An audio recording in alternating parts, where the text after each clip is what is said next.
16ാം നിയമസഭയിലേക്കുള്ള തെരഞ്ഞെടുപ്പ് ഏപ്രിൽ 9 നടക്കാൻ പോവാണ്. ചരിത്രത്തിൽ ആദ്യമായിട്ടാണ് ഏറ്റവും കുറവ് സമയം തെരഞ്ഞെടുപ്പ് പ്രഖ്യാപനത്തിന് ശേഷം കിട്ടുന്നത്. ആകെ 25 ദിവസം മാത്രമാണ് പ്രചരണത്തിന് വേണ്ടി എല്ലാ മുന്നണികൾക്കും കിട്ടിയിട്ടുള്ളത്. അതാദ്യമായിട്ടാണ് അങ്ങനെ ഒരു സംഭവം. തുടക്കത്തിൽ UDFന്റെ ഭാഗത്തു നിന്നും LDFന്റെ ഭാഗത്തു നിന്നൊക്കെ സ്ഥാനാർത്ഥി നിർണയവുമായിട്ട് ബന്ധപ്പെട്ടിട്ട് പലതരത്തിലുള്ള ആശങ്കകളും നാടകീയതകളും ഒക്കെ ഉണ്ടായെങ്കിലും അവസാന നിമിഷം എല്ലാവരും സ്ഥാനാർത്ഥി ലിസ്റ്റെല്ലാം പൂർത്തീകരിച്ചു. ഇപ്പോൾ നാമനിർദ്ദേശ പത്രിക സമർപ്പണം പൂർത്തിയായിരിക്കുകയാണ്. തിരഞ്ഞെടുപ്പിൻ്റെ ചൂടിലേക്ക് എല്ലാവരും, മാധ്യമങ്ങളും പാർട്ടികളും എല്ലാവരും, മനുഷ്യരെല്ലാവരും അതിലേക്ക് ഇറങ്ങി വന്നിരിക്കുന്ന ഒരു സന്ദർഭം കൂടിയാണ്. ഇനി ഒരു 10-15 ദിവസം കൂടിയേ വോട്ടെടുപ്പിന് ബാക്കിയുള്ളൂ. ഒരുപാട് ഘടകങ്ങൾ ഇത്തവണത്തെ തെരഞ്ഞെടുപ്പിനെ നേരിട്ട് ബാധിക്കുന്നുണ്ട്. പുതിയ വോട്ടർമാരുടെ എണ്ണം തുടങ്ങി, ഡീൽ ആരോപണങ്ങൾ തുടങ്ങി. ഇപ്പോൾ LDFനെ സംബന്ധിച്ചാണെങ്കിൽ CPMൽ നിന്ന് ഒരുപാട് പേര് മറുവശത്തേക്ക് മാറുന്ന ഒരു സാഹചര്യം. സുധാകരൻ്റെ വിമതനായിട്ട് പുറത്തേക്ക് വന്നത്, സുധാകരൻ്റെ ഒരു വലിയ നാടകീയ പെർഫോമൻസ്, അങ്ങനെ ഒരുപാട് ഘടകങ്ങൾ ഇത്തവണത്തെ തെരഞ്ഞെടുപ്പിനെ നേരിട്ടുമല്ലാതെയൊക്കെ ബാധിക്കുന്നുണ്ട്. മലബാറിനെയും തെക്കോട്ട് ഉള്ള ജില്ലകളെയും 2 വിഭാഗമായിട്ട് എടുക്കുകയാണെങ്കിൽ, മലബാറിലെ ഇപ്പോൾ തൃശ്ശൂർ മുതൽ ഇങ്ങോട്ടുള്ള ജില്ലകളിലെ ഒരു വോട്ടിംഗ് പാറ്റേൺ ഇത്തവണത്തെ തെരഞ്ഞെടുപ്പിൻ്റെ ഫലത്തെ നിർണായകമായിട്ട് ബാധിക്കും എന്നുള്ള ഒരു വിലയിരുത്തലുണ്ട്. ഇപ്പോൾ തൃശ്ശൂരിലും കോഴിക്കോട്, കണ്ണൂരിലൊക്കെ ഒരു വോട്ടിംഗ് പാറ്റേൺ പല ഘടകങ്ങളുമുണ്ട്, അതിനെയൊക്കെ ബാധിക്കും. ഇപ്പോൾ കോഴിക്കോടിലെ സാഹചര്യങ്ങളല്ല തൃശ്ശൂർ നിലനിൽക്കുന്നത്, തൃശ്ശൂരിലല്ല കണ്ണൂരിലെ. അപ്പോൾ ഈ ജില്ലകളിലെ വോട്ടിംഗ് പാറ്റേൺ ഏത് തരത്തിലാണ്, BJPയുടെ ഒരു സ്വാധീനം, തൃശ്ശൂർ മണ്ഡലം തൊട്ടിട്ടുള്ള അതിലത്തെ സ്ഥാനാർത്ഥി നിർണയം. ഇപ്പോൾ കോഴിക്കോട് വരികയാണെന്നുണ്ടെങ്കിലും 13 സീറ്റിൽ നേരത്തെ 12 സീറ്റും കൈവശം വെച്ചിരുന്നതിൽ നിന്ന് മാറാനുള്ള ഒരു സാധ്യത വിലയിരുത്തപ്പെടുന്നുണ്ട്. കണ്ണൂരിലേക്ക് വരുമ്പോൾ CPMൻ്റെ അല്ലെങ്കിൽ LDFൻ്റെ കോട്ടയാണെന്ന് പറയുമ്പോഴും ഇപ്രാവശ്യത്തെ ഒരു വിഭാഗീയതയുടെ, സംഘടനാ തലത്തിലൊക്കെ നിൽക്കുന്ന ഒരു വിഭാഗീയതയുടെ ഒരു അടിയൊഴുക്കുകളുണ്ട്. ഈ മലബാറിലെ ജില്ലകൾ വോട്ടിംഗ് പാറ്റേൺ എങ്ങനെയാണ് ഇത്തവണത്തെ തെരഞ്ഞെടുപ്പിനെ സ്വാധീനിക്കാൻ പോകുന്നതെന്നാണ് തോന്നുന്നത്? വോട്ടിംഗ് പാറ്റേൺ എന്ന് ഉദ്ദേശിക്കുന്നത് അതിൻ്റെ ഔട്ട്കം ആണെങ്കിൽ അത് വളരെ നിർണായകമായിരിക്കും. അതായത് 60 സീറ്റോളം ഉണ്ടെന്നാണ്, പാലക്കാട് ഉൾപ്പെടെ ഇങ്ങോട്ട് വരികയാണെങ്കിൽ 60 സീറ്റോളം ഉണ്ടാവും എന്നുള്ളത്. അപ്പം അതിൽ നല്ല UDF പ്രതീക്ഷിക്കുന്നത് നല്ലൊരു ശതമാനം സീറ്റുകൾ ഇതിൽ കിട്ടുന്നു. അത് കോൺഗ്രസിൻ്റെ കഴിവ് കൊണ്ടല്ല, മറിച്ച് ലീഗിൻ്റെ ഏറ്റവും പ്രധാനപ്പെട്ട കോട്ടകൾ സ്ഥിതി ചെയ്യുന്നത് ഇവിടെയാണല്ലോ, ഈ മലപ്പുറം, കോഴിക്കോട്, കാസർഗോഡ് ജില്ലകളിലാണ്. അപ്പോൾ ലീഗിൻ്റെ സ്വാധീനത്തിലാണ് ഈ UDFൻ്റെ വിജയം അല്ലെങ്കിൽ മുന്നേറ്റം ഉണ്ടാവാൻ പോകുന്നത്. അത് ഒന്നാമത്തെ ഘടകം. രണ്ടാമത്തെ ഘടകം ഈ നേരത്തെ പറഞ്ഞ ഈ CPMൻ്റെ ഉള്ളിലുള്ള പ്രശ്നം എന്ന് പറയുന്നത്, അതിൻ്റെ കൃത്യമായിട്ട് എന്താ ഇമ്പാക്റ്റ് എന്താണെന്ന് നമുക്ക് ഇതുവരെ അറിയില്ല. അപ്പം TK ഗോവിന്ദൻ പുറത്തേക്ക് വന്നു, ജില്ലാ സെക്രട്ടേറിയറ്റ് മെമ്പറാണ്, 25 കൊല്ലത്തോളം ഏരിയ സെക്രട്ടറി ആയിരുന്ന മനുഷ്യനാണ്. അദ്ദേഹത്തെ എങ്ങനെയാണ് അത് ഒരു എക്സിറ്റ് അയാളുടെ പുറത്ത് വരൽ പാർട്ടിയെ ബാധിച്ചിട്ടുള്ളത് എന്നറിയില്ല. അതിനപ്പുറത്താണെങ്കിൽ പയ്യന്നൂർ കുഞ്ഞികൃഷ്ണൻ്റെ പ്രശ്നം, അതും ഇതേപോലെ തന്നെ ഞാൻ മനസ്സിലാക്കുന്നത് പാർട്ടിക്കുള്ളിൽ തന്നെ നിരവധി ആളുകൾ ഇദ്ദേഹത്തിൻ്റെ ഈ 2 പേരെ പിന്തുണക്കുന്നവരുണ്ട്. അതിൽ TK ഗോവിന്ദൻ്റെ ഭാഗത്ത് ചില ചെറിയ മിസ്റ്റേക്കുകൾ പറ്റിയിട്ടുണ്ട്. സുധാകരനെ പോയി കാണുകയും UDFുമായി ഐഡൻറ്റിഫൈ ചെയ്യുകയും ചെയ്യുന്നത് അത് അവിടെയുള്ള CPM വോട്ടുകളെ സ്വാധീനിക്കാനുണ്ട്. അപ്പോൾ ഈ രണ്ട് ഘടകങ്ങളാണ്, ഒന്ന് ലീഗിൻ്റെ സ്വാധീനം, 2 CPMനുള്ളിലെ ഈ വിമത പ്രവർത്തനം എന്ന് പറയുന്നത്. അതിൽ ഒന്നാമത്തെ ഘടകം എന്നുള്ളത് ഏതാണ്ട് തീരുമാനിക്കപ്പെട്ടതാണ്. അപ്പോൾ മുസ്ലിം കൺസോളിഡേഷൻ എന്നുള്ളത് ഇനി കൂടുതലായി ചർച്ച ചെയ്യേണ്ട ആവശ്യമുണ്ട് എന്ന് തോന്നുന്നില്ല. കാരണം അതിനെ മറികടക്കാനുള്ള ശ്രമങ്ങളാണ് അടുത്ത കാലത്തായിട്ട് CPMൻ്റെ ഭാഗത്തുണ്ടായത്. കാരണം 2-3 ആഴ്ചകളായിട്ടുണ്ടാവും ജമാഅത്ത് ഇസ്ലാമിയെ കുറിച്ച് ഒന്നും മിണ്ടുന്നില്ല, ഒന്നും പറയുന്നില്ല. ഈ തീവ്രവാദം അങ്ങനത്തെ ഒരു കാര്യം പറഞ്ഞില്ല. ആകെ ഉണ്ടായിരുന്നത് അഹമ്മദ് ദേവർ പോലും പറഞ്ഞ കാര്യമാണ്. അത് തന്നെ മറ്റാരും ഏറ്റുപിടിക്കുകയും ചെയ്തിട്ടില്ല. അത് അനാവശ്യമായിട്ടുള്ളൊരു കാര്യമായിട്ട് പാർട്ടി തന്നെ അത് വിലയിരുത്തുകയും ചെയ്യുന്നുണ്ട്. കാരണം എങ്ങനെയാണ് ഈ കഴിഞ്ഞ കാലത്ത് ഈ പറഞ്ഞ രീതിയിലുള്ള CPMൻ്റെ പ്രചരണങ്ങൾ അത് ബാക്ക് ഫയർ ചെയ്തു എന്നുള്ള തോന്നലുണ്ടാവുകയും അതിനെ മറികടക്കാനുള്ള വളരെ സീരിയസ് ആയിട്ടുള്ള ആലോചനയും നടക്കുന്നുണ്ട്. അതിലൊന്നാണ് ഈ വികസനം എന്ന ചർച്ച കൊണ്ടുവരുന്നത്. അപ്പോൾ ഇതൊക്കെ മാറ്റിവെച്ചു കഴിഞ്ഞ നമുക്ക് ഓർമ്മ ഒരു മാസം മുമ്പാണെങ്കിൽ ചർച്ച മുഴുവൻ ജമാഅത്തെ ഇസ്ലാമിയും അല്ലെങ്കിൽ അതുമായി ബന്ധപ്പെട്ട മുസ്ലിം ലീഗിൻ്റെ പ്രശ്നങ്ങൾ അങ്ങനെയുള്ള ഒരു കാര്യങ്ങളായിരുന്നു. അപ്പോൾ അത് തെരഞ്ഞെടുപ്പിൽ കാര്യമായിട്ട് തിരിച്ചടി ഉണ്ടാവാൻ സാധ്യതയുണ്ട് എന്നുള്ളത് കൊണ്ട് വളരെ പതുക്കെ നറേറ്റീവ് മാറ്റിക്കൊണ്ടുവരികയും വികസനം എന്നുള്ള ചർച്ചയിലേക്ക് കൊണ്ടുവരികയും ചെയ്യുന്നുള്ളതാണ്. വാസ്തവത്തിൽ നല്ലൊരു കാര്യമാണ്. കാരണം അത് മറ്റൊരു രീതിയിൽ ചർച്ച ചെയ്യപ്പെടുന്നത് കേരളത്തിലെ പോളിറ്റിയിൽ സൊസൈറ്റിയിൽ എന്തുമാത്രം മുറിവുകൾ ഉണ്ടാക്കുന്നു നമ്മൾ മുമ്പ് ചർച്ച ചെയ്ത കാര്യങ്ങളാണ്. രണ്ടാമത്തെ പ്രശ്നം വികസനമാണ് ചർച്ച ചെയ്യുന്നതെങ്കിൽ അത് വെച്ച് ചർച്ച ചെയ്യാം. വികസനം ചർച്ച ചെയ്യാം, അല്ലെങ്കിൽ വികസനം ഇല്ലായ്മ ചർച്ച ചെയ്യാം, അഴിമതി ചർച്ച ചെയ്യാം. ഇത് ചർച്ച ചെയ്യുന്നത് കൊണ്ട് ഇപ്പോൾ വലിയ പരിക്കൊന്നും ഉണ്ടാവാൻ സാധ്യതയില്ല. പക്ഷേ മറ്റ് പ്രശ്നമുണ്ടല്ലോ, അതായത് ഈ വെള്ളാപ്പള്ളിയുമായി ബന്ധപ്പെട്ട പ്രശ്നങ്ങൾ, അല്ലെങ്കിൽ മുസ്ലിം സമുദായവുമായിട്ട് തീവ്രവാദ ആരോപണം, UDF അധികാരത്തിൽ വന്നാൽ തീവ്രവാദികളാണ് കാര്യങ്ങൾ നിശ്ചയിക്കുന്നത്, മാറാട് ആവർത്തിക്കപ്പെടും, ഇങ്ങനെയുള്ള ഒരു നറേഷനിൽ നിന്ന് അത് തിരിച്ചടിയാകും എന്ന് തിരിച്ചറിഞ്ഞുകൊണ്ടായിരിക്കണം ഒരു വികസനം എന്നുള്ള ഒരു പക്ഷേ ഉണ്ടല്ലോ, ഇപ്പൊ ഈ പിണറായി വിജയൻ കഴിഞ്ഞ ദിവസങ്ങളിൽ ഒരുപാട് അഭിമുഖങ്ങൾ കൊടുത്തു. അതിനകത്ത് ചോദിക്കുന്നുണ്ട് ഈ ചോദ്യം, മുസ്ലിം പോളറൈസേഷൻ അല്ലെങ്കിൽ ഇസ്ലാമോഫോബിയയുടെ ചോദ്യം വരുന്ന സമയത്ത് അദ്ദേഹം ചെയ്തത് വെള്ളാപ്പള്ളി നടേശനെ ഡിഫെൻഡ് ചെയ്യുക ചെയ്തത്. യോഗി ആദിത്യനാഥിന്റെ ആശംസ വായിച്ചതിനെ കുറിച്ച് അദ്ദേഹം അറിയില്ല എന്നാ പറയുന്നത്. അതായത് കൃത്യമായ സ്ഥലങ്ങളിൽ ഇപ്പോഴും ഈ തിരിച്ചടി ഉണ്ടാവുമെന്നുള്ള നരേഷൻ നിലനിൽക്കുമ്പോൾ തന്നെ അതിനെ അംഗീകരിക്കാനോ തിരുത്താനോ തയ്യാറായിട്ടില്ല. തിരുത്തുക എന്നത് നമ്മൾ അങ്ങനെ പ്രതീക്ഷിക്കണ്ട. അങ്ങനെ ഒരു തെറ്റാണ് എന്ന് പറയുമ്പോൾ ഇത് തെറ്റാണെന്ന് അറിഞ്ഞുകൊണ്ട് തീർത്തുകയല്ല, മറിച്ച് ഇത് അപകടമാകും എന്ന് മനസ്സിലാക്കിയിട്ട് ഒഴിഞ്ഞു മാറുകയാണ്. അപ്പം അതുകൊണ്ട് തന്നെ CPM-ന്റെ നിലപാടിൽ മാറ്റം ഉണ്ടായി എന്നല്ല അർത്ഥം, മറിച്ച് അത് തൽക്കാലം മാറ്റിവെക്കുകയും ചർച്ചയിൽ ഉണ്ടാകുന്നിരിക്കുകയും ചെയ്യുന്നത്. അപ്പോൾ അതുകൊണ്ട് എങ്ങനെയാണ് ഈ മുസ്ലിം പോളറൈസേഷൻ എന്ന് നമ്മൾ പറയുന്ന കൺസോളിഡേഷൻ എന്ന് പറയുന്ന സമയത്തും വളരെ രസകരമായ ഒരു സംഭവം ഇതിനകത്തുള്ളത് SDPIയുടെ നിലപാടാണ്. അപ്പോൾ SDPIയുടെ പത്രസമ്മേളനത്തിൽ നമ്മൾ ചോദിച്ചു, പിണറായി വിജയൻ്റെ ഗവൺമെൻറ്റിൻ്റെ ഭരണവിരുദ്ധ വികാരമുണ്ടോ?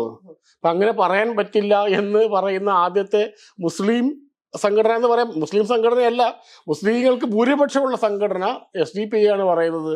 അങ്ങനെ പറയാം, പിണറായി വിജയൻ്റെ ഗവൺമെൻറ്റിന് മുസ്ലിം വിരുദ്ധ ഗവൺമെന്റ് ആണോ എന്ന് ചോദിച്ചാൽ പറഞ്ഞത് അങ്ങനെ ബ്രാൻഡ് ചെയ്യാൻ പറ്റില്ല എന്നാണ് പറയുന്നത്. വളരെ ക്യൂറിയസ് ആയിട്ടുള്ള ഡെവലപ്മെന്റ് ആണ് SDPIയുടെ ഭാഗത്തുനിന്നുണ്ടായത്. അത് എന്തുകൊണ്ടാണ് അത് സംഭവിച്ചത് എന്നുള്ളത് ഒരുപക്ഷെ മഞ്ചേശ്വരത്ത് SDPI സ്ഥാനാർത്ഥി വെച്ചിരിക്കുകയാണ്. ആ സ്ഥാനാർത്ഥിയുടെ പേര് AK അഷ്റഫ് എന്നാണ്. മറ്റേ ലീഗിന്റെ സ്ഥാനത്തെ പേര് AKM അഷ്റഫ് എന്നാണ്. അപ്പൊ ഇതൊരു സൂചനയാണ്, ഒരു മാറ്റമുണ്ട്. അപ്പോൾ PDP ഇന്ന് പ്രഖ്യാപിക്കുകയാണ്, ഇടതുപക്ഷത്തിൽ പിന്തുണ പ്രഖ്യാപിക്കുകയാണ്, 140 സീറ്റിലും പിന്തുണ പ്രഖ്യാപിക്കുകയാണ്. SDPIയുടെ ഒരു മാറ്റം എന്തുകൊണ്ട് എന്നുള്ള മാറ്റമുണ്ട്. അപ്പോൾ നമ്മൾ പരസ്യമായി ഞങ്ങൾ ചോദിച്ചിട്ടുണ്ട്, CPM-നോട് നിലപാട് എന്താണ്, അല്ലെങ്കിൽ ഗവൺമെന്റിനോട് നിലപാട് എന്താണെന്ന് ചോദിക്കുമ്പോൾ വളരെ കൃത്യമായിട്ട് തന്നെ അവർ പറയുന്നു, ഇത് ഒരു മുസ്ലിം വിരുദ്ധ ഗവൺമെന്റ് ആണ് എന്ന് ഞങ്ങൾക്ക് അഭിപ്രായമില്ല. അപ്പുറത്ത് ജമാഅത്തെ ഇസ്ലാമിയും മുസ്ലിം ലീഗും അടങ്ങുന്ന സംഘടനകൾ വളരെ കാര്യമായിട്ട് ഈ കാര്യം പ്രൊജക്റ്റ് ചെയ്യാൻ നോക്കുമ്പോഴാണ് SDPIയുടെ ഭാഗത്ത് നിന്ന് ഇത്തരം നിലപാടുണ്ടാകുന്നത്. ഇത് എന്തുകൊണ്ട് സംഭവിക്കുന്നു എന്നുള്ളതൊക്കെ പരിശോധിക്കേണ്ട കാര്യമാണ്. ഞാനത് സൂചിപ്പിച്ചു എന്ന് മാത്രമേ ഉള്ളൂ. അതിന്റെ ഒപ്പം വേണമെങ്കിൽ കാരാട്ട് റസാക്ക് ഇന്നലെ തിരിച്ച് ഇതിലേക്ക് പോയിട്ടുണ്ട്, അങ്ങനെയും സംഭവിക്കുന്നുണ്ട്. ഇത് വളരെ ഇപ്പം നമ്മളിപ്പം ഈ മുസ്ലിം വോട്ട് എന്നൊക്കെ പറഞ്ഞത് ഒരു ഏകശിലാരൂപമായിട്ടുള്ള ഒരു സമുദായമായിട്ട് കാണരുത്. അതിനുള്ളിൽ തന്നെ എല്ലാ സമുദായങ്ങളിലുള്ള പോലെ തന്നെ വ്യത്യസ്തമായ രാഷ്ട്രീയ അഭിപ്രായങ്ങളും ഒക്കെ ഉള്ളതാണ്. പക്ഷെ പൊതുവിൽ ഒരു കഴിഞ്ഞ കാലങ്ങളിൽ തുടർന്ന് വന്നിരുന്ന രീതിയിലുള്ള ഒരു പോളറൈസേഷൻ അതേപോലെ നിലനിൽക്കുന്നുണ്ട്. അതിന് ചില പ്രശ്നങ്ങളാണ് ഇപ്പം നേരത്തെ പറഞ്ഞ SDPIയുടെ നിലപാടും അതുപോലെയുള്ള. അതുകൊണ്ട് PDPയുടെ നിലപാട് അത് PDPയുടെ അറിയുന്നതാണ്, നേരത്തെ പ്രഖ്യാപിച്ചിട്ടുള്ളതാണ്. അപ്പോൾ ഈ രണ്ട് കാര്യങ്ങൾ, രണ്ടാമത്തത് പറഞ്ഞ ഈ CPM-ൻ്റെ ഉള്ളിൽ അതിനെ നമുക്ക് ഗേജ് ചെയ്യാനുള്ള, അളക്കാനുള്ള സമയമായിട്ടില്ല. എന്തായിരിക്കും, എങ്ങനെയാണ് അത് CPM പ്രവർത്തിക്കുന്നത് എന്നുള്ളത്. കാരണം നമ്മൾ പുറത്ത് നിന്നുകൊണ്ട് CPM-നെ വിലയിരുത്തുമ്പോൾ ഉണ്ടാകുന്ന പല പ്രശ്നങ്ങളുണ്ട്. പക്ഷേ മറ്റൊരു ഒബ്വിയസ് ആണ്, അത് മുസ്ലിം ലീഗിന് അനുകൂലമായിട്ട്, മുസ്ലിം ലീഗിൻ്റെ ആനുകൂല്യത്തിൽ UDF അനുകൂലമായിട്ടുള്ള ഒരു പോളറൈസേഷൻ നടന്നിട്ടുണ്ട് എന്നുള്ളത് യാഥാർത്ഥ്യം. CPM-നെതിരായിട്ട് നടന്ന ഈ കണ്ണൂർ ജില്ലയിൽ നടന്നിട്ടുണ്ട്, തളിപ്പറമ്പിലും ഒക്കെ പയ്യന്നൂര്. പയ്യന്നൂരിലൊക്കെ നടന്നിട്ടുള്ള വിമത പ്രവർത്തനങ്ങൾ ഫലത്തിൽ CPM-ന് ഗുണകരമായിട്ടാണ് വരിക എന്നുള്ളൊരു ആർഗ്യുമെൻ്റ് അവരുടെ ഭാഗത്തു നിന്ന് തന്നെ വരുന്നുണ്ട്. അതായത് ഈ PK ശ്യാമളയുടെ സ്ഥാനാർത്ഥിത്വത്തിനെതിരെ അവരുടെ അണികളിൽ നിന്ന് തന്നെ ഒരു പ്രതിഷേധം ഉണ്ടായിരുന്നു.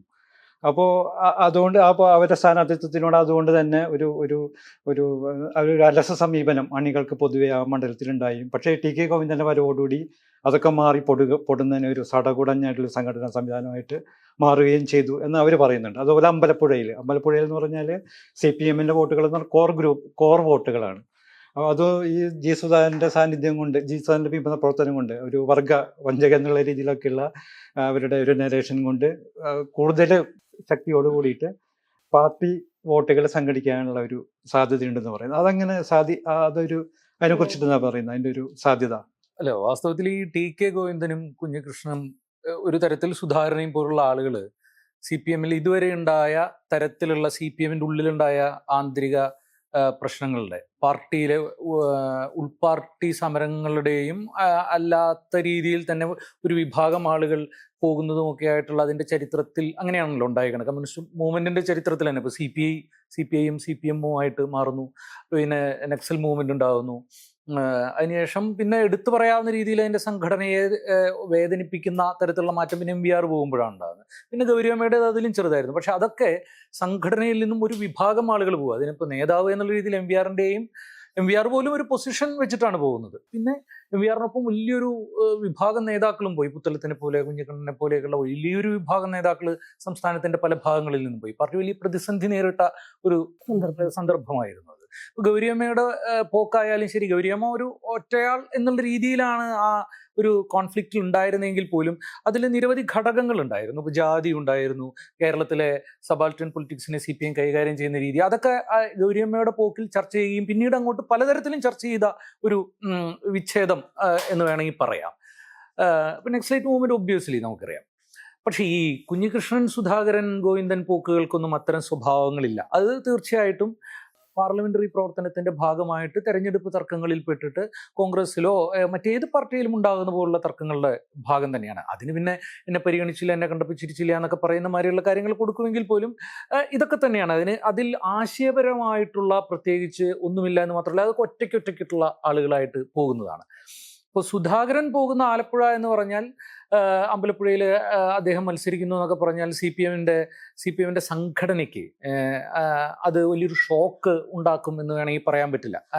ആലപ്പുഴ ഭാഗത്തെ ആലപ്പുഴ പാർട്ടിയൊക്കെ സാമാന്യമായി ഇത്തരത്തിലുള്ള വളരെ അലസമായ തരത്തിൽ സംഘടിപ്പിക്കപ്പെട്ട ഒന്നാണ്. ഇപ്പോൾ ഈ പാരമ്പര്യവും പുന്നപ്രവയലാറും ഒക്കെ പറയുമെങ്കിൽ പോലും അത് വലിയ തരത്തിൽ അങ്ങനെ ഒരു ഉറച്ച ഒരു സംഘടനാ സംവിധാനമൊന്നും ആയിട്ട് നിൽക്കണമെന്നില്ല. പക്ഷേ ഗോവിന്ദൻ്റെയും കുഞ്ഞികൃഷ്ണൻ്റെയും പോക്ക് അങ്ങനെയല്ല. ഇപ്പോൾ കണ്ണൂരിൽ അവർ തന്നെ അവകാശപ്പെടുന്ന പോലെ കണ്ണൂർ ഒരു മറ്റൊരു തരത്തിലുള്ള ഒരു സ്ഥലമായിട്ടും പിണറായി വിജയൻ, MV ഗോവിന്ദൻ, MV ജയരാജൻ എന്നൊക്കെ പറയുന്ന പോലെ ഒരു തരത്തിൽ ഇതിഹാസങ്ങളിൽ നിന്നും പുറത്തേക്ക് വന്ന പടനായകന്മാരുടെ സ്ഥലം പോലെയാണല്ലോ അവർ ഇതിനെയൊക്കെ അവതരിപ്പിക്കുക. അപ്പം ഇങ്ങനൊരു സ്ഥലത്ത് ഒരു ദിവസം എനിക്ക് സീറ്റ് കിട്ടില്ല എന്നിട്ട് പറഞ്ഞിട്ട് അവിടുത്തെ ഇത്രയും കാലം പാർട്ടിയിൽ 60 കൊല്ലം പ്രവർത്തിച്ചു എന്ന് പറഞ്ഞ ഒരാൾ വന്നിട്ട് സ്ഥാനാർത്ഥിയായിട്ട് നിൽക്കുമ്പോൾ, അതും പാർട്ടി ഗ്രാമം എന്നൊക്കെ പറയുന്ന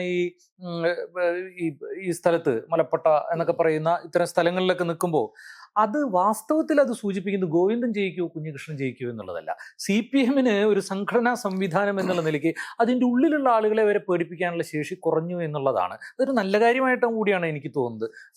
അതിപ്പോൾ ശ്യാമള ജയിക്കുമോ അല്ലെങ്കിൽ ഗോവിന്ദൻ ജയിക്കുമോ എന്നുള്ളത് കേരളത്തിലെയോ ഇന്ത്യയിലെയോ ജനാധിപത്യത്തിന് BJP ജയിക്കാതിരുന്നാൽ മതി. ജനാധിപത്യത്തിന് വലിയ മുന്നേറ്റങ്ങളൊന്നും ഉണ്ടാക്കി കൊടുക്കില്ല. പിന്നാക്കാണ് പോകുന്നത് എന്നുള്ളതുകൊണ്ടാണ് മുന്നേറ്റം ഒന്നും ഉണ്ടാക്കിയത്. ആര് ജയിച്ചാലും ഇതൊക്കെ തന്നെ സംഭവിക്കുക. പക്ഷേ ഇത് CPIM-ന്റെ ഈ ഒരു ഏകശിലാ സംവിധാനത്തിലും അവസാനത്തെ ശരി പാർട്ടി ഓഫീസിൽ നിന്നും പുറത്തേക്കിടുന്ന തൂവാലയിൽ പൊതിഞ്ഞു കെട്ടി നിങ്ങൾക്ക് തരുമെന്ന് ജനങ്ങളോട് പറയുന്ന ഈ പരിപാടിക്കും അതിനെ ദുർബലമാക്കുന്നുണ്ട്. അത് പോസിറ്റീവായിട്ടുള്ളൊരു കാര്യമാണ്.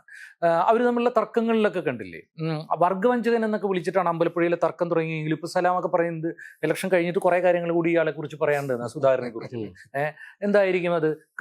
വർഗത്തെക്കുറിച്ചോ അല്ലെങ്കിൽ പാർട്ടിയെക്കുറിച്ചോ റോസാ ലക്സംബർഗും ലെനിനും തമ്മിൽ നടന്ന തർക്കമൊന്നുമല്ലല്ലോ സലാമും സുധാകരനും തമ്മിൽ നടക്കുക. പരസ്പരം നീ അതല്ലേ ഞാനിതല്ലേ, നിന്നെക്കുറിച്ച് എനിക്കറിയാം എന്നൊക്കെയുള്ള സാധനങ്ങളാണ് നടക്കുക. പിണറായി വിജയനും വർഗവഞ്ചനയെ കുറിച്ചൊന്നുമല്ല പറയാത്. പിണറായി വിജയൻ കോട്ടൻ ഞാൻ പറഞ്ഞല്ല, വിജയൻ പറഞ്ഞ പോലെ അത് രാഷ്ട്രീയ ചെറ്റ എന്നൊക്കെയാണ് പറയാനുള്ളത്. പിണറായി വിജയനിൽ നിന്ന് മറ്റെന്തെങ്കിലും നമ്മൾ പ്രതീക്ഷിക്കുന്നുമില്ല. അദ്ദേഹത്തിന്റെ രാഷ്ട്രീയ സംവാദങ്ങൾ എത്രയോ കാലങ്ങളായിട്ട് അങ്ങനെയുള്ളതാണ്. മാർക്സിസവുമായിട്ട് ഏതെങ്കിലും തരത്തിൽ ഇടപെടുന്ന ഒരാളുടെ രീതിയിലല്ല അദ്ദേഹം സാമൂഹ്യ പ്രശ്നങ്ങളെ സമീപിച്ചിട്ടുള്ളത്. ഇങ്ങോട്ട് വരുമ്പോ ക്ലിയർ ക്രിസ്റ്റൽ സഖാവ് എന്ന് പറയും. സന്ദീപ് വാര്യരെ കുറിച്ചിട്ട് സന്ദീപ് വാര്യര് ക്ലിയർ ക്രിസ്റ്റൽ സഖാവാണെങ്കിലും അത്ര ക്ലിയർ അല്ല എന്നുള്ള രീതിയിൽ കോൺഗ്രസ് പോയി രക്ഷപ്പെട്ടു. ഇപ്പോ തലേ ദിവസം വരെ രാഹുൽ ഗാന്ധിയിലാണ് എന്റെ പ്രതീക്ഷ. ക്രിസ്തുവാണ് പ്രവാചകൻ, രാഹുൽ ഗാന്ധിയാണ് ഇന്ത്യയുടെ പ്രവാചകൻ എന്ന് പറഞ്ഞ മട്ടിൽ നടന്ന സരിൻ എന്ന് പറയുന്ന കേരളത്തിലെ ഏറ്റവും ക്ലാസിക്കൽ ടെസ്റ്റാണ് അയാൾ അവസരവാദത്തിന്റെ. ഒരു ക്ലാസിക്കൽ ടെസ്റ്റാണ് ഈ സരിൻ എന്ന് പറഞ്ഞ കക്ഷി. എവിടെയാണോ കൊണ്ടുവന്ന് നിർത്തുന്നത്, അയാൾക്കൊരു സാധനം കൊടുക്കുന്നത്, അതിനുവേണ്ടി സംസാരിക്കുന്ന ഒരുപാട് ആളുകളുണ്ട്. അതിനുശേഷം മൂപ്പരെ നമ്മുടെ ചെലവിൽ, പാർട്ടിയുടെ ചെലവിലല്ല, കേരളത്തിലെ ടാക്സ് പേയേഴ്സിന്റെ ചെലവിൽ എത്രയോ ശമ്പളം കൊടുത്തിട്ട് വിജ്ഞാന കേരളത്തിന്റെ ഒരു ജോലിയൊക്കെ കൊടുത്ത് അവിടെ ഇവിടെയൊക്കെ ഈ തോമസ് ഐസക്ക് കൊണ്ടു നടക്കുന്നുണ്ടായിരുന്നു. അപ്പോൾ മറ്റുള്ള പാർട്ടികളിൽ നിന്നാണ് വരുന്നതെങ്കിൽ വിഭീഷണനും, ഞങ്ങളുടെ പാർട്ടിയിൽ നിന്നാണ് പോകുന്നതെങ്കിൽ മിർജാഫറും എന്നാണ് CPM പറയുന്നത്. അതെങ്ങനെയാ ശരിയാവുക? KV തോമസ് പോയപ്പോൾ മൂപ്പർക്ക് യേശുവിന്റെ ചിത്രം കൊടുത്തിട്ടാണ് പാർട്ടി കോൺഗ്രസിൽ സ്വീകരിച്ചത്. KV തോമസ് മാത്രമല്ല, പത്തനംതിട്ട ഈ വീണ ജോർജിന് മുമ്പ് ഈ ദൗത്യം വിജയകരമായി നടപ്പാക്കിയത് ഒരു ഫിലിപ്പോസാ, ഒരു അയാള് KSFD മറ്റേ ചെയർമാനാ. പിന്നെ അയാൾ അവിടെ മത്സരിപ്പിക്കുകയും ചെയ്തു. അതിനുശേഷം പത്തനംതിട്ടയിൽ നമുക്കറിയാവുന്ന പോലെ കോൺഗ്രസിൽ VM സുധീരൻ പ്രസിഡന്റായ KPCC പ്രസിഡന്റായ സമയത്തല്ലേ ഒരു ലോക്സഭാ തെരഞ്ഞെടുപ്പ് നടന്നത്. ആ സമയത്ത് അവിടെ കോൺഗ്രസിന്റെ സീറ്റിന് വേണ്ടി ശ്രമിച്ച ഒരു ഓർത്തഡോക്സ് ദമ്പതികൾ ആ ദൗത്യത്തിൽ പരാജയപ്പെടുകയും അടുത്ത ദൗത്യത്തിൽ ആ ഓർത്തഡോക്സ് ദമ്പതികൾക്ക് CPM ൽ അതിലൊരാൾക്ക് സീറ്റ് കിട്ടുകയും ചെയ്തു. അവർ മന്ത്രിയൊക്കെ വരെ ചെയ്തു CPM. അങ്ങനെയാണ് ഇത് വളരെ കൃത്യമായിട്ട്. അപ്പോൾ ഒരു പാറ്റേൺ തുടങ്ങിക്കഴിഞ്ഞാൽ ഒരു തരംഗരാജിയുടെ, ഈ അവസരവാദ രാഷ്ട്രീയത്തിന്റെ തരംഗരാജിയുടെ ഒരു വശത്ത് മാത്രം അത് നിൽക്കില്ല, അത് ആ സ്പെക്ട്രത്തിന്റെ മറ്റേ അറ്റത്തേക്കും. ഒരുപക്ഷെ ഈ തെരഞ്ഞെടുപ്പിലാണെന്ന് തോന്നുന്നു ഇത്രയും വ്യാപകമായിട്ട് ഒരു ഐഡിയോളജിക്കൽ ഒരു ഇതുമില്ലാതെ, ബാധ്യതകളൊന്നും ഇല്ലാതെ ആദ്യം അദ്ദേഹം കോൺഗ്രസിലേക്ക് പോകുന്നു. കോൺഗ്രസ് അവിടെ സീറ്റ് നിഷേധിക്കുമ്പോൾ നേരെ BJP-യിലേക്ക് പോകുന്നു. വളരെ സ്മൂത്ത് ആയ ട്രാൻസിഷൻ ആണ്. അതുപോലെ അബ്ദുറഹ്മാന്റെ രണ്ടാത്താണ് ഒരു ഫേസ്ബുക്ക് പോസ്റ്റ് ഇട്ട ഉടനെ CPM അദ്ദേഹത്തിന് ബന്ധപ്പെട്ടെന്ന് വാർത്തകൾ വരുന്നു. ചിലപ്പോൾ ബന്ധപ്പെട്ടിട്ടുണ്ടായിരിക്കാം, ബന്ധപ്പെട്ടിട്ടില്ലായിരിക്കാം. എങ്ങനെയായാലും ആ ഒരു സ്പേസ് അവിടെ CP ഉപയോഗിക്കുന്നുണ്ട്. CPയുടെ കാര്യത്തിൽ സത്യത്തിൽ ഇത് വളരെ റിവീലിംഗ് ആയിട്ടുള്ള, ആളുകൾക്ക് ഒരു ആശ്വാസം നൽകുന്ന സംഭവ വികാസങ്ങളാണ് CPയുടെ. CPI എന്ന് പറയുന്നത് കമ്മ്യൂണിസ്റ്റ് പാർട്ടികളുടെ സോമയാജിമാരായിട്ടാണ് അവരെ കണക്കാക്കുന്നത്. അതാണ്. ബാക്കി ഇപ്പം ഞങ്ങൾ കുറച്ച് ആൾക്കാരേ ഉള്ളൂ, പക്ഷേ ഈ മാർക്സിസത്തിന്റെ ചതുർവേദങ്ങൾ ഞങ്ങളിൽ നിന്ന് പോയതേ ഉള്ളൂ എന്നാണ് അവർ പറയുന്നത്. പക്ഷേ അവരുടെ രണ്ട് മുൻ MLA, ഒരു മുൻ MLA അജിത്ത്, നിലവിലുള്ള മുകുന്ദൻ എന്ന് പറഞ്ഞ മറ്റൊരു MLA, CPM-ന്റെ വേറൊരു MLA പോയി. അതിൽ പ്രത്യേകത ഈ രണ്ട് അജിത്താണെങ്കിലും CC മോഹനാണെങ്കിലും ഈ വളരെ പിന്നോക്ക വിഭാഗത്ത് വരുന്നവരാണ്. അതാണ് ഇതിന്റെ അകത്ത് വലിയൊരു രാഷ്ട്രീയ കാര്യം. BJP-ലേക്ക് പോകുന്നതിന്റെ രാഷ്ട്രീയ ഒരു വലിയ ഒരു എസ് വലിയ BJP അതിനകത്ത് കാണിക്കുന്ന വേറെ ഒരു സ്വഭാവം കൂടി ഉണ്ട്. പാരമ്പര്യ പാർട്ടിയാണല്ലോ CPI. അതുകൊണ്ടാണ് ഈ ബിനോയ് വിശ്വം അടൂരോ മറ്റും മത്സരിക്കുന്ന CPI-യുടെ ഒരു പുതിയ സ്ഥാനാർത്ഥി ഉണ്ടല്ലോ, അവരെയും കൊണ്ട് ഈ പന്തളം കൊട്ടാരത്തിലേക്ക് പോയി.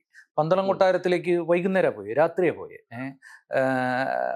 അവിടെ പോയിട്ട് ഇവരെ കണ്ട് സംസാരിച്ചു വന്നു. അപ്പം അതങ്ങനെ പോവാമെന്ന് ചോദിച്ചപ്പോൾ പന്തളം എണ്ണക്കാട് കൊട്ടാരത്തിൽ നിന്ന് ആളുകൾ സഖാക്കളായിട്ട് ഉണ്ടായ ശങ്കരനാരായണൻ തമ്പിയൊക്കെ പോലുള്ളവർ വന്ന സ്ഥലമാണെന്ന് പറഞ്ഞിട്ടാണ് CPI-കാർ പ്രതിരോധിച്ചത്. കൊട്ടാരത്തിൽ നിന്ന് ആളുകൾ ഇറങ്ങി വന്നിട്ട് കമ്മ്യൂണിസ്റ്റ് പാർട്ടി സെക്രട്ടറി കൊട്ടാരത്തിലേക്ക് തീർത്ഥാടനം നടത്തുന്നത് എന്ത് കമ്മ്യൂണിസ്റ്റാണെന്ന് എനിക്ക് മനസ്സിലാവുന്നില്ല. അവരവിടെ നിന്ന് ഇറങ്ങിപ്പോന്നു, ശങ്കരനാരായണൻ തമ്പി, സുഭദ്രാമ തങ്കച്ചി ഒക്കെ അവരവിടെ നിന്ന് ഇറങ്ങിപ്പോന്നിട്ട് കമ്മ്യൂണിസ്റ്റ് ആയവരാ. അപ്പോൾ ഇവർ അങ്ങോട്ട് പോവുക, അല്ല ഇനി ആരും ഇറങ്ങി വരരുത്, ഞങ്ങൾ ഇങ്ങോട്ട് വരാന്നാ പറയുന്നത്. അവിടെ ചെന്നിട്ട് ആരായിട്ടാണ് എന്ന് പറയും ബിനോയ് വിശ്വൻ ചർച്ച നടത്തുന്നത്. ഈ പന്തളം കൊട്ടാരത്തിന്റെ നിർവാഹക സംഘം, അവര് ശബരിമല കേസിൽ കക്ഷിയാ, സ്ത്രീകളെ അകത്ത് കയറ്റരുത് എന്ന് പറഞ്ഞിട്ട്. അപ്പൊ ഇപ്പോ പണ്ട് ഞങ്ങൾ ഇങ്ങനെ ഒരു അബദ്ധം പറഞ്ഞു, ഇപ്പൊ ഞങ്ങൾ അതൊക്കെ മാറ്റി എന്നാണ് അടൂരിലെ സ്ഥാനാർത്ഥിയെ കൊണ്ടുപോയിട്ട് അവർ കാണിച്ചു കൊടുത്തത്. അത് ശബരിമല കേസിൽ സർക്കാർ തന്നെ നിലപാട് വളരെ കൃത്യമായിട്ട് മാറ്റുകയും. തൃശ്ശൂർ മത്സരിക്കുന്ന ആലങ്കോട് ലീലാകൃഷ്ണൻ കഴിഞ്ഞ ദിവസം മതേതരത്വം, മതം എന്ന് പറയുന്നത് വ്യക്തികളുടെ ഒരു സ്വകാര്യ അനുഭവമാണ്, അല്ലെങ്കിൽ ഒരു സ്വകാര്യ വ്യവഹാരമാണ്. അതിനെ മറ്റൊരു തരത്തിൽ കുഴപ്പാക്കേണ്ട കാര്യമില്ല എന്നുള്ളത്. ഇതിപ്പോ ഒരു കമ്മ്യൂണിസ്റ്റ് നിലപാട് ഒന്നുമല്ല, അതൊരു മതേതര ഇപ്പൊ ഗാന്ധി ആയാലും ഒക്കെ പറയുന്ന ഒരു നിലപാടാണ്. അതിപ്പോ ഇവർ പറഞ്ഞുകൊണ്ട് കുഴപ്പമില്ല. ഇത് പറഞ്ഞ ഒരുപാട് ആളുകൾ ചരിത്രത്തിലുണ്ട്. പുള്ളി സവർക്കറെ അതാ ഞാൻ പറയാൻ വരുന്നേ. എന്നിട്ട് മൂപ്പര് അതിനെ ആധികാരികമാക്കിയിട്ട് സവർക്കറുടേതാണെന്ന് പോലും വ്യക്തമായിട്ടുള്ള ചരിത്ര സൂചനകളില്ലാത്തൊരു ടൂത്ത് ബ്രഷ് മൂവമായിട്ടാണ് മൂപ്പര് വന്നേക്കണത്. എനിവേ പോട്ടെ, സവർക്കർ പറഞ്ഞു എന്നാണ് മൂപ്പര് പറയുന്നത്. ഇത് നിഷ്കളങ്കമായിട്ടാണോ പറഞ്ഞേ? അല്ല. തൃശ്ശൂര് കേരളത്തിലെ BJP 9 മണ്ഡലങ്ങളിലാണല്ലോ 2ാം സ്ഥാനത്തെത്തിയത് കഴിഞ്ഞ തെരഞ്ഞെടുപ്പില്. അതിലൊന്ന് തൃശ്ശൂർ മണ്ഡലത്തിലാ. അപ്പൊ അവിടെ ആലങ്കോട് ലീലാകൃഷ്ണൻ പറയുന്നത്, ഞങ്ങളുടെ കൂട്ടത്തിൽ CC മോഹനന് ഒരു അബദ്ധം പറ്റി, അയാള് BJPയിലേക്ക് പോയി. പക്ഷെ നിങ്ങൾ BJPയിലേക്ക് പോകാതെ തന്നെ ഞങ്ങളുടെ കൂടെ നിൽക്കാം. നോക്കൂ, മതേതരത്വത്തിന് പോലും ഞങ്ങൾക്ക് പ്രമാണം സവർക്കറാണ് എന്നുള്ള മട്ടിലാണ് പറയുന്നത്. ഇത്രയധികം സൂക്ഷ്മമായിട്ട് വേദികളിൽ ഈ രാഷ്ട്രീയം, ഇടതുപക്ഷ സാംസ്കാരിക രാഷ്ട്രീയം പറയുന്നുവെന്ന് അവരുടെ ആളുകളെ തെറ്റിദ്ധരിപ്പിക്കുന്നത്. എനിക്കങ്ങനെ ഒരു ധാരണയില്ല ഈ ഇതാണ് പറയണമെന്നുള്ളത്. പക്ഷേ അങ്ങനെയുള്ള ഒരാള് സവർക്കറെ കോട്ട് ചെയ്ത് എന്തുകൊണ്ടായിരിക്കും? ഇതുകൊണ്ടാ ഈ വോട്ട് കിട്ടുന്നതിന്. MP പരമേശ്വരനെ എഴുതിയിട്ടുള്ള ഒരു വൈരുദ്ധ്യാത്മക ഭൗതികവാദം കൊണ്ടൊരു 60 പേജിലെ പുസ്തകം, അത് വായിച്ചാൽ മതി. വ്യക്തമാണ്, അത് വായിച്ചാൽ മതി. ഈ വിശ്വാസവും കമ്മ്യൂണിസവും തമ്മിൽ എങ്ങനെയാണ് പ്രതിപ്രവർത്തിക്കുന്നതെന്നും എതിർക്കുന്നതൊക്കെയുള്ള വായിക്കേണ്ട ആവശ്യമില്ല. അതാണ് പൊതുമണ്ഡലത്തിലുള്ള വിഷയമാണല്ലോ. ഇതൊക്കെ അവനവര് പറയാവുന്ന കാര്യങ്ങളേ ഉള്ളൂ. ഇതേപോലെ ഡീലുണ്ട് എന്ന് പറയുന്ന കുറെ 10 മണ്ഡലത്തോളം പറയുന്നുണ്ട്. റാന്നിയുണ്ട്, കോന്നിയുണ്ട്, മഞ്ചേശ്വരം, പാലക്കാട്, അങ്ങനെ കുറെ മണ്ഡലങ്ങൾ. അത് പണ്ട് കാലത്ത് BJPയും UDFും തമ്മിലുള്ള ഡീലാണെന്നുള്ള കഥകളാണ് നമ്മൾ എല്ലാ ഇലക്ഷൻ കാലത്തും കേൾക്കുന്നത്. പക്ഷേ ഈ കഴിഞ്ഞ കുറച്ച് കാലമായിട്ട് LDFും BJPയും തമ്മിൽ NDAയുമായിട്ടുള്ള ഡീലുണ്ട് എന്നുള്ളത് കൃത്യമായിട്ട് പറയുന്നുണ്ട്. ഈ പറയുന്ന പോലെ 9ഓളം മണ്ഡലങ്ങളിൽ 2ാം സ്ഥാനത്ത് വന്നിട്ടുള്ള BJP വന്നിട്ടുള്ള സ്ഥലങ്ങൾ, ഇവിടെ ദുർബലരായിട്ടുള്ള സ്ഥാനാർത്ഥികൾ നിൽത്തൽ ഉൾപ്പെടെ പലതരത്തിൽ ഇപ്പോൾ 2020ക്ക് സീറ്റ് കൊടുക്കുന്നു, BDJSന് സീറ്റ് കൊടുക്കുന്നു. സാധ്യതകളുള്ള സ്ഥലങ്ങളിൽ മുഴുവൻ ഇതേപോലെ ഒരു A ക്ലാസ് മണ്ഡലം എന്ന് പറയുന്ന സ്ഥലങ്ങളിൽ മുഴുവൻ ഇത്തരം ഘടകകക്ഷികൾക്ക് കൊടുത്തുകൊണ്ട് ആ വിജയസാധ്യത ഇല്ലാതാക്കുകയോ വിജയസാധ്യത അവരുടെ ഒരു ഹോൾഡ് ഇല്ലാതാക്കുകയോ ഒക്കെ ചെയ്തിട്ടുണ്ട്. ഈ ഡീലിനെ കുറിച്ചിട്ട് എന്താ അങ്ങനെ ഒരു സംഗതി നിലനിൽക്കുന്നുണ്ടോ എന്ന് തോന്നുന്നുണ്ടോ? നമുക്കിപ്പോൾ CPM സ്ഥിരമായി പറയുന്ന നേരം കോലീബിയാണ്. അതൊരു യാഥാർത്ഥ്യമായിരുന്നു. പക്ഷെ കോലീബി കേരളത്തിൽ പ്രാവർത്തികമായ കാലഘട്ടത്തിൽ BJP ദേശീയ തലത്തിലും കേരളത്തിലും ഒരു ശുഷ്കമായ സാന്നിധ്യമായിരുന്നു. BJP സംബന്ധിച്ചിടത്തോളം ആ സമയത്ത് അത്തരം BJPക്ക് ഒരു പ്രസൻസ് ഉണ്ടാക്കാൻ വേണ്ടി ഒരു പല കളികൾ അതിനുമാണല്ലോ 77 KG മാരാർക്ക് പിന്തുണ കൊടുത്തതിനെ കുറിച്ചുള്ള ചരിത്രമുള്ളത്. BJP ആ സമയം ശുഷ്കമായ തന്നെ സാന്നിധ്യം ഉണ്ടാക്കാൻ വേണ്ടി പല കളി കളിച്ചിട്ടുണ്ടായിരുന്നു. കർണാടകം കൂട്ടുന്നുണ്ട്. കർണാടകം അത്ര രാഷ്ട്രീയ കളികൾ നടത്തുന്ന ഒരാളായിരുന്നു. പക്ഷെ ആ സാഹചര്യമല്ല ഇന്നുള്ളത്. നമ്മൾ നോക്കും, നാളെ തൃശ്ശൂർ നരേന്ദ്രമോദി ക്യാമ്പയിന് വരികയാണ്. അതായത് പണമെറിഞ്ഞും എല്ലാവരും സ്വാധീന ശക്തിയുടെ തെരഞ്ഞെടുപ്പിന് സീറ്റ് ഉറപ്പിക്കാൻ വേണ്ടി തയ്യാറായി നിൽക്കുന്ന ഒരു രാഷ്ട്രീയ സംവിധാനമാണ് BJPയുടെ. കേരളത്തിൽ അതിന് സീറ്റ് കിട്ടുന്നില്ല എന്നുള്ളത് ഒരു അബറേഷനായിട്ട് എനിക്ക് തോന്നുന്നത്. കാര്യം കേരളത്തിൽ BJPക്ക് സർവ്വശക്തമായ സ്വാധീനമുണ്ട്. അവരുടെ ഈ പറഞ്ഞ സംഘടനകൾ, RS ഉൾപ്പെടെ സംഘടനകൾ താഴത്തെ നന്നായി പ്രവർത്തിക്കുന്നുണ്ട്. കേരളത്തിൻ്റെ വേറൊരു സാമൂഹ്യ ഇക്വേഷൻ നിലനിൽക്കുന്നതുകൊണ്ടാണ് BJP ചെറുക്കപ്പെടുന്നത്. എന്നാലും പല സ്ഥലങ്ങളിലും BJP 2ാം സ്ഥാനത്ത് എത്തിയിട്ടുണ്ട്. ഇപ്പോൾ നമ്മൾ തൃശ്ശൂർ ഉൾപ്പെടെ സ്ഥലങ്ങൾ എത്തിയിട്ടുണ്ടല്ലോ. കഴിഞ്ഞ തെരഞ്ഞെടുപ്പിൽ ലോക്സഭ കിട്ടുകയും ചെയ്തു. അപ്പോൾ BJP പഴയ സാഹചര്യമല്ല, അവർ കേരളത്തിൽ ഒരു സ്വാധീനം ഉറപ്പിക്കാനുള്ള സാഹചര്യം നിലനിൽക്കുന്നുണ്ട്. അത് പല മണ്ഡലങ്ങളും അവർക്ക് അവരുടേതായ അവരുടെ പരിധിയിലാണ്, അവർക്ക് സംഘടനാ ശേഷിയുണ്ട്. ഒരു സംവിധാനമാണ് നിലനിൽക്കുന്നത്. ആ BJPയെ സംബന്ധിച്ചിടത്തോളം അതേസമയം തന്നെ ദേശീയ തലത്തിൽ ഇത്ര സ്വാധീനം ഉണ്ടാക്കിയിട്ടും കേരളത്തിൽ അവർക്ക് സംഘടനാ സംവിധാനമൊക്കെ ഉണ്ടായിട്ടും കേരളത്തിൽ നിയമസഭയിലേക്ക് ഉള്ളൊരു സീറ്റ് പോവുകയും പിന്നെ അവർക്ക് ആ നിലയ്ക്ക് പെർഫോം ചെയ്യാൻ പറ്റാത്ത വലിയൊരു ക്ഷീണം അവർക്കുണ്ട്. ബംഗാളിൽ അത്ര ശ്രദ്ധ കൊടുത്തില്ലെങ്കിൽ കൂടി കേരളത്തിൽ കുറച്ച് സീറ്റുകൾക്ക് വേണം എന്നുള്ള അവരുടെ ആവശ്യമാണ്. കാര്യം അവർക്ക് ഭാവി മുന്നിൽ കണ്ടുകൊണ്ട് അവർക്ക് അതിലേക്ക് വരാനായിട്ട് ഒരു ആദ്യഘട്ടം കടക്കേണ്ടതുണ്ട്. അപ്പോൾ കുറച്ച് സീറ്റ് വേണം. അപ്പോൾ അതിന് അവർ പരമാവധി ശ്രമിക്കും. അതിന് ഏത് വഴി അവർ സ്വീകരിക്കാൻ തയ്യാറാണ്. അപ്പോൾ ആ പാർട്ടിയുടെ തന്ത്രം മുഴുവൻ നമുക്കറിയാം. ആരിൽ എന്ത് തന്ത്രം ആവിഷ്കരിക്കുന്ന ഒരു രാഷ്ട്രീയ സ്വഭാവമുള്ളതാണ്. മറുഭാഗത്ത് പിണറായി വിജയനെ സംബന്ധിച്ചിടത്തോളം പ്രധാനപ്പെട്ട രാഷ്ട്രീയം എന്ന് പറഞ്ഞാൽ കേരളത്തിൽ ഒരു ഘട്ടത്തിൽ നമുക്ക് കാണാത്ത വിധത്തിലാണ് 3ാമത്തെ തവണ വരാമെന്നുള്ളത് ഒരു നിർബന്ധിതമായ ഒരു എന്തായാലും വന്നേ പറ്റുമെന്നൊരു ഇതുണ്ട്. എല്ലാ രാഷ്ട്രീയ പാർട്ടികളും ഇലക്ഷൻ സമയത്ത് അധികാരത്തിൽ വരാൻ നോക്കുന്നത് UDFിനുണ്ട്. പക്ഷേ ആ ഒരു നിലയ്ക്കുള്ള ഒരു സാധ്യത നിൽക്കുന്നുണ്ട്. അപ്പോൾ അതിന് ഒരു പൊളിറ്റിക്കലായിട്ട് എങ്ങനെയാണ് ഇത് സാധ്യമാവുന്നതിനെ കുറിച്ചിട്ടുള്ള നമ്മുടെ ഔപചാരിക തലത്തിലും ചർച്ച നടക്കാനുള്ള സാധ്യതകൾ വളരെ വിരളായിരിക്കാം. എനിക്കറിയില്ല, നമ്മൾ അതിനെക്കുറിച്ച് അത്ര ഗൂഢാലോചന ചിന്തിക്കാൻ നമുക്ക് പറ്റില്ല. പക്ഷേ CPMന്റെ കോർ കാഡേഴ്സ് ഒന്നും പോയിട്ട് BJPക്ക് വോട്ട് ചെയ്യാനുള്ള സാധ്യതകൾ അത്തരം സാഹചര്യം നമുക്ക് ആലോചിക്കാൻ പറ്റില്ല. നടക്കും എനിക്കറിയാം, അങ്ങനെ ആലോചിക്കാനുള്ള സാധ്യത വളരെ കുറവാണ്. പക്ഷേ ഇതിനെ വേറെ തരത്തിൽ ഇത് ആവിഷ്കരിക്കാൻ പറ്റും. അതായത് വോട്ട് ട്രാൻസ്ഫർ അല്ലാത്ത തന്നെ ആവിഷ്കരിക്കാനുള്ള പല സാധ്യതകളുണ്ട്. രണ്ടുപേരെ സംബന്ധിച്ചോളം പ്രധാനപ്പെട്ട കാര്യം UDF ആണ് ശത്രു. അത് നമുക്കറിയാം. നരേന്ദ്രമോദി കേരളത്തിൽ വന്നപ്പോൾ ഏറ്റവും കൂടുതൽ എന്താ പറയുക ആക്രമിച്ചത് കോൺഗ്രസിന് ഐഡിയോളജിക്കലി പോലും BJPക്ക് ഇപ്പോൾ പറ്റാത്ത കാര്യം. മുസ്ലിം ലീഗ് മാവോയിസ്റ്റ് കോൺഗ്രസ് എന്നാണ് പറയുന്നത്. മുസ്ലിം ലീഗ് മാവോയിസ്റ്റ് കോൺഗ്രസ് എന്ന് പറഞ്ഞാൽ അവരുടെ ആധാര പുസ്തകമായിട്ടുള്ള ഗോൾവാൾക്കറുടെ ചിന്തയിലുള്ള ആഭ്യന്തര ശത്രുക്കളാണ് ഇവർ. മുസ്ലിങ്ങൾ മാവോയിസ്റ്റുകളാണെന്ന് കമ്മ്യൂണിസ്റ്റ് റെപ്രസെന്റ് ചെയ്യുന്നത്, കമ്മ്യൂണിസ്റ്റ് പാർട്ടികളല്ല, കമ്മ്യൂണിസ്റ്റ് പാർട്ടികളല്ല. അവർ എലിമിനേറ്റ് ചെയ്തിട്ടുണ്ടല്ലോ. വ്യാപക എലിമിനേഷൻ നടക്കുന്നുണ്ട്. നമുക്കറിയാം, കൂട്ട എലിമിനേഷനാണ് നടന്നുകൊണ്ടിരിക്കുന്നത്. അപ്പോൾ അത് ഉള്ളിൽ നിന്നുള്ള ഐഡിയോളജിയാണ്.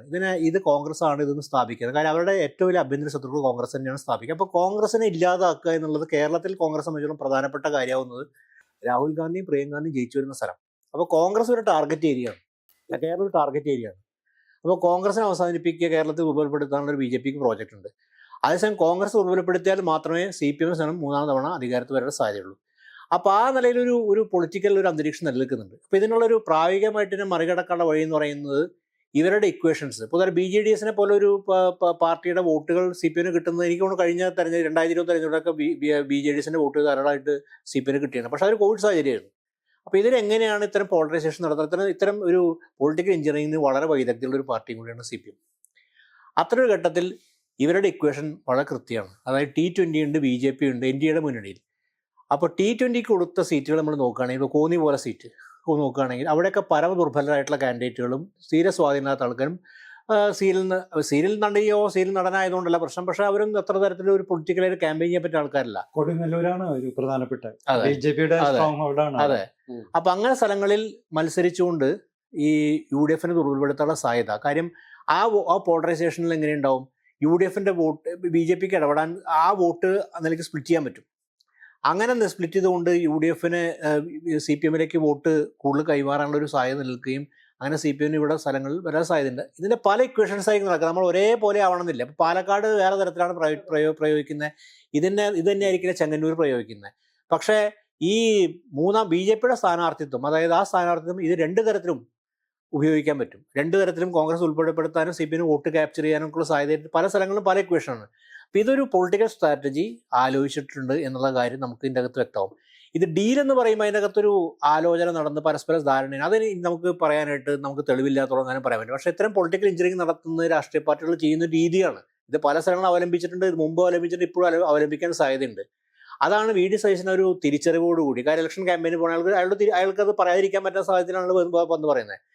അപ്പോൾ ഇവർ കോലിബി എന്ന് പറഞ്ഞ മറുപടിക്ക് പ്രശ്നത്തിന് കോലിബി ഏതൊരു വിദൂര ഭൂതകാലത്താണ്, അതൊരു യാഥാർത്ഥ്യമായിരുന്നു. അത് കരുണാകരൻ്റെ പൊളിറ്റിക്സ് ഡോമിനേറ്റ് ചെയ്തതും PP എന്നാണ് RSന്റെ PP എന്നൊക്കെ വിളിക്കുന്ന ആൾക്കാരും കരുണാകരൻ തമ്മിൽ വളരെ സഖ്യത്തിൽ പ്രവർത്തിക്കുന്ന കാലമാണ്. അന്ന് RSന്റെ വോട്ടൊക്കെ ധാരാളമായിട്ട് കോൺഗ്രസിന് കിട്ടിയിട്ടുണ്ട്. അത് കരുണാകരൻ്റെ പൊളിറ്റിക്സ് ആണ്. പക്ഷേ ആ കാലത്ത് BJP കേരളത്തിൽ സജീവ സാന്നിധ്യം തരുന്നില്ല. പക്ഷെ ഇന്ന് BJP സമയം BJP കുറച്ച് സീറ്റുകൾ വേണം. ഇപ്പോൾ പാലക്കാട് എടുക്കുക, പാലക്കാട് ചെങ്ങന്നൂർ നമ്മൾ നോക്കിക്കഴിഞ്ഞാൽ പാലക്കാട് ആ നിലയിൽ BJPക്ക് അപ്പർ ഹാൻഡ് കിട്ടും. ചെങ്ങന്നൂർ അതേ സമയത്ത് ദുർബലനായ ഒരു BJP കാൻഡിഡേറ്റ് അവിടെ LDF കാൻഡിഡേറ്റിന് സഹായം മാറും. ഇങ്ങനെയുള്ള ചില ഇക്വേഷൻസ് ആണ്, ഒരേപോലെ എല്ലാ പാറ്റേൺ വർക്ക് ചെയ്യുന്നത്. അപ്പോൾ ഇത്തരം ഒരു പല സാധ്യതകൾ നൽകുന്നുണ്ട്. അപ്പോൾ രണ്ടുപേരുടെയും നമുക്ക് മനസ്സിലാക്കാൻ സാധിക്കുന്നത് ഡീലിനൊരു രാഷ്ട്രീയ പരിസരം എന്ന് പറഞ്ഞാൽ രണ്ടുപേരുടെയും ലക്ഷ്യം എന്ന് പറയുന്നത് കോൺഗ്രസ് അവസാനിപ്പിക്കുക എന്നുള്ളതാണ്. അതായത് മുഖ്യ പ്രതിപക്ഷമായിട്ട് BJPക്ക് മാറാനുള്ള അവർക്കൊരു 5 സീറ്റ് മതി മുഖ്യ പ്രതിപക്ഷം മാറാൻ. പിന്നെ സ്വാഭാവികമായിട്ടും കോൺഗ്രസിന് ഡിസിൻറ്റഗ്രേഷൻ അവർ ഉറപ്പുവരുത്തിക്കൊള്ളും. കാര്യം അത് നമ്മൾ ആ ദേശീയ തലത്തിൽ കണ്ടിട്ടുള്ള കാര്യങ്ങളാണ്. ഇപ്പോൾ കോൺഗ്രസ് സുശക്തമായിട്ടുള്ള ഐഡിയോളജിക്കൽ സംഘടനയൊന്നുമല്ല. കോൺഗ്രസ് പല രീതിയിലും ദുർബലപ്പെടുത്താൻ പറ്റും.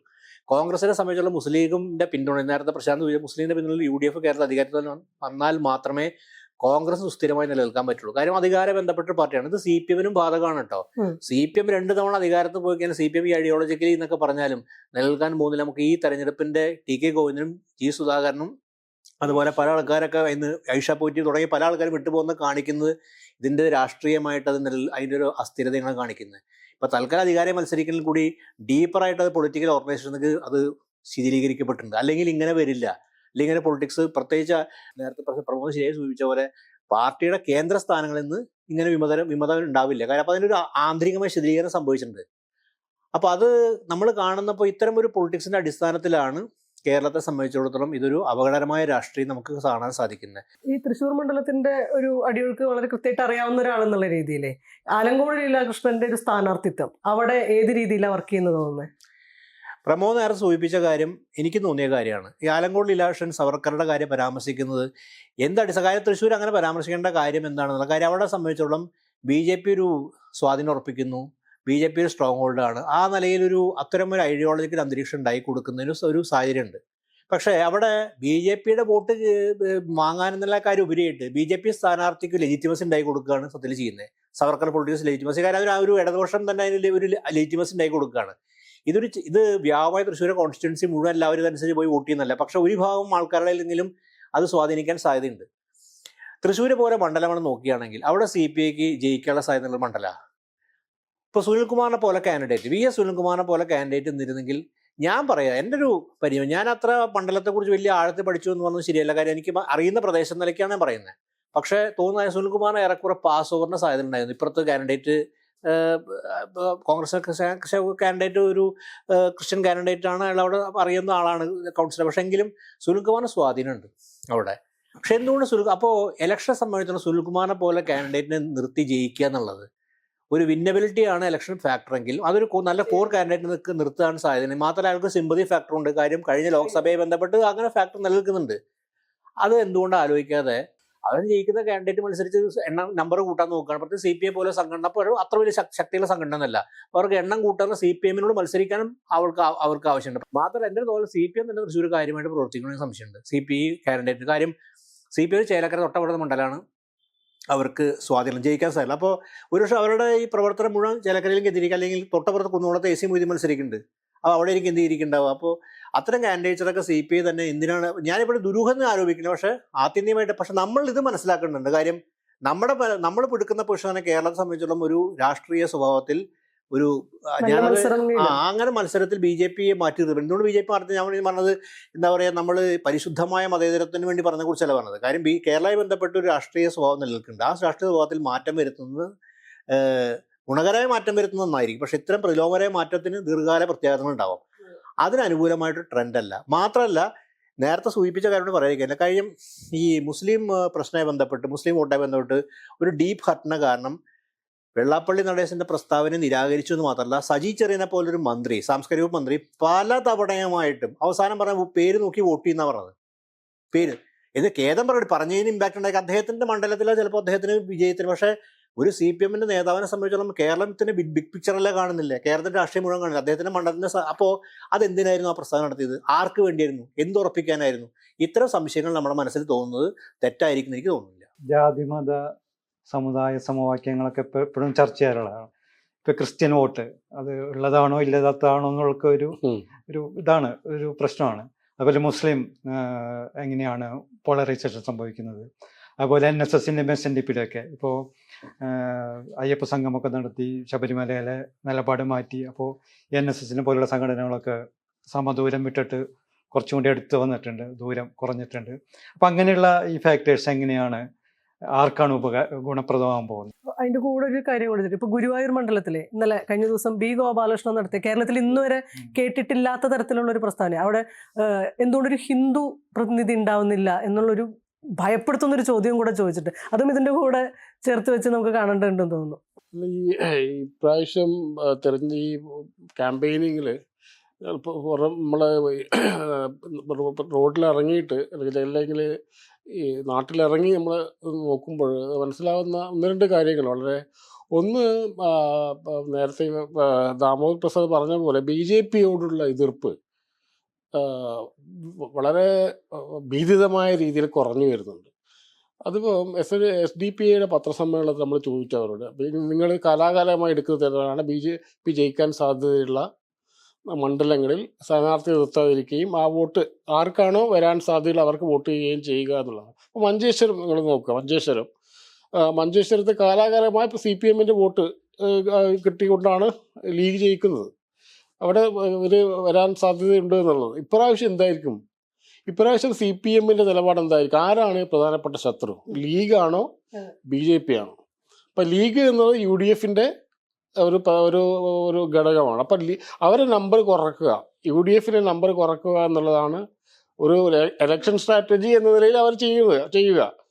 അപ്പോൾ എന്ത് സംഭവിക്കും? അവിടെ BJP ജയിക്കുമോ ഇല്ലയോ എന്നുള്ളത് അവരൊരു കൺസേണേ അല്ലാതായിത്തീരുന്നു. അപ്പം അത് SDP സ്ഥാനാർത്ഥി നിർത്തിയിട്ടുണ്ട് അവിടെ. ഇത് ഞാൻ നേരത്തെ പറഞ്ഞു. അപ്പോൾ അത് അവർ നിർത്താത്തതാണ് അവിടെ പറയുന്നത് ഇവർ ജയിക്കാൻ BJP ജയിക്കാൻ സാധ്യതയുള്ള മണ്ഡലങ്ങളിൽ അവർ സ്ഥാനാർത്ഥികൾ നിർത്താൻ അത് ഡിക്ലെയർഡ് ആണ്. ഒരു SDP ഡിക്ലെയർഡ് സ്റ്റാൻഡാണ്. പക്ഷേ ഇപ്രാവശ്യം അവർ പറഞ്ഞത് BJP തോൽപ്പിക്കുക എന്നുള്ളത് ഞങ്ങളുടെ മാത്രം കടമയാവരുത് എങ്ങനെയാണ് ചോദിക്കുന്നത്. അത് ചോദ്യത്തിൽ വലിയൊരു പ്രസക്തി ഉണ്ടെന്ന് തോന്നുന്നു. അപ്പം SDP കടമയാണ് ഇവരെ എല്ലാ കാലത്തും മറ്റുള്ളവരെ വോട്ട് ചെയ്ത് വിജയിപ്പിക്കുക. അപ്പോൾ അത് അവർ പറഞ്ഞു BJP എന്നൊരു യാഥാർത്ഥ്യമാണ്, യാഥാർത്ഥ്യമാണ് എന്ന് പറയും BJP. 10 മണ്ഡലങ്ങളിൽ 2ാം സ്ഥാനത്ത് വന്നു. കുറേ മണ്ഡലങ്ങളെ കണക്ക് പറഞ്ഞു. 10 മണ്ഡലങ്ങളിൽ 3ാം സ്ഥാനത്ത് വന്നു. ഇന്ത്യയിലെ പല ഭാഗങ്ങളും SDP ഇല്ലാത്ത സ്ഥലത്ത് പോലും BJP അധികാരത്തിൽ വരുന്നു. അതുകൊണ്ട് ഞങ്ങളുടെ ബാധ്യതയായിട്ട് കാണരുത് എന്നത് ഇതൊരു വലിയൊരു മാറ്റമാണ്. രണ്ടാമത്, എങ്ങനെയാണ് ആളുകൾ BJPയിലേക്ക് പോകുന്നത്? വളരെ സ്മൂത്ത് ട്രാൻസിഷനാണ്. പണ്ട് ശ്രീധരൻപിള്ള വലിയൊരു പരാതി ഉണ്ടായിരുന്നു, ഞങ്ങൾ അൺടച്ചബിൾ ആണ് എന്നുള്ളത്. ഞങ്ങളുടെ എന്തിനാണ് ഞങ്ങളുടെ ഒരു രാഷ്ട്രീയ പാർട്ടിയല്ലേ, ഞങ്ങളെ എന്തിനാണ് അങ്ങനെ ദൂരത്ത് നിർത്തുന്നത് എന്നുള്ളത്. ഇപ്പൊ അങ്ങനെയുള്ള അൺടച്ചബിലിറ്റി ഇല്ലാതായി കഴിയുന്നപ്പോൾ അതായത് ഒരു കമ്മ്യൂണിസ്റ്റ് പാർട്ടിയിൽ പ്രവർത്തിച്ചു കൊണ്ടിരിക്കുന്ന ഒരാൾക്ക് വളരെ ഈസി ഓപ്ഷനായിട്ട് വർക്കലയില് അവിടുത്തെ ബ്ലോക്ക് പഞ്ചായത്ത് അംഗമായിരുന്ന ഡോക്ടർ സ്മിത BJP കാൻഡിഡേറ്റാ. അപ്പോൾ ഈ മാറ്റം വളരെ സ്മൂത്തായി കൊണ്ട് മാറുകയാണ്. അപ്പോൾ എനിക്ക് തോന്നുന്നു BJP എന്ന സംഘപരിവാർ എന്നുള്ള ത്രെറ്റ് എന്ന രീതിയിൽ വളരെ കുറച്ച് പേര് മാത്രമേ കാണുന്നുള്ളൂ. വളരെ പണ്ട് പറയുന്ന രീതിയിൽ ഇപ്പോൾ ഒരു നോർമലൈസ് ചെയ്യുകയാണ്. അതൊരു പാർട്ടിയല്ലേ, അപ്പോൾ ഗീവ് ദം എ ചാൻസ് എന്ന് പറയുന്നുണ്ട്. അതുപോലെ ഇത് വളരെ നോർമലായി സംഭവിച്ചുകൊണ്ടിരിക്കുകയാണ്. ഇതിപ്പം ഏതൊക്കെ മണ്ഡലങ്ങൾ BJP ജയിക്കുമെന്ന് നമുക്കറിയില്ല. ഇതിപ്പോൾ ഈ ഇക്വേഷൻ വെച്ച് നോക്കുകയാണെങ്കിൽ, കാരണം BJPക്ക് വോട്ട് ചെയ്യുന്നത് അയിത്തമല്ലാതായി മാറുന്നു. അപ്പോൾ എന്തിന് BJP എതിർക്കണം എന്ന് ചോദിക്കുന്ന ആൾക്കാരുണ്ട് അല്ലേ. അപ്പോൾ അവർ ഒരു പാർട്ടി, നിങ്ങൾ ഒരു പാർട്ടി പോലെ വികസന കാര്യങ്ങളിൽ ഒരു വ്യത്യാസമില്ല, അതേ വികസന അജണ്ട തന്നെയാണ് ഇവിടെ നടപ്പിലാക്കുന്നത്. പിന്തുണയ്ക്കുന്നില്ല എന്നാണ് കേരള.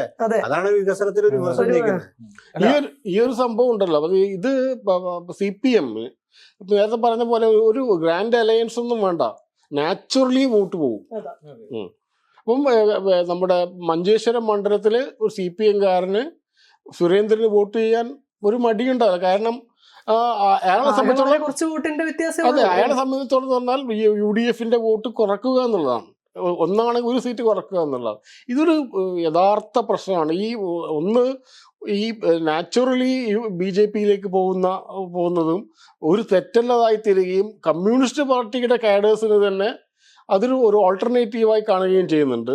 അപ്പം അത് ഒരു പുതിയൊരു ഡെവലപ്മെൻ്റ് ആയിട്ടാണ് നമുക്ക് ഈ ഫീൽഡിൽ നിന്ന് കാണുന്നത്. ഇതിപ്പം CPM ഇത് തിരിച്ചറിഞ്ഞിട്ടുണ്ടാവും. പക്ഷേ ഇമ്മീഡിയറ്റ് ത്രെറ്റ് അല്ല CPM-നെ സംബന്ധിച്ചോളം. CPM-നെ സംബന്ധിച്ചിടത്തോളം അധികാരത്തിൽ വരിക എന്നുള്ളതാണ്, അതാണ് പ്രൈം കൺസേൺ എന്നുള്ളത്. BJPക്ക് 4-5 സീറ്റ് കിട്ടിക്കഴിഞ്ഞാൽ ഒരു പ്രശ്നമില്ല. അപ്പം എന്താണ് പ്രശ്നമാണ് ചോദിക്കുന്നത്. അപ്പം അത് ഈ ഒരു മാറിയ ഒരു ഘടകമുണ്ടല്ലോ. അപ്പം അതാണ് BJP പറയുന്നത്, ഞങ്ങൾ പ്രധാനപ്പെട്ട പ്ലെയർ ആവാൻ പോവുകയാണ്.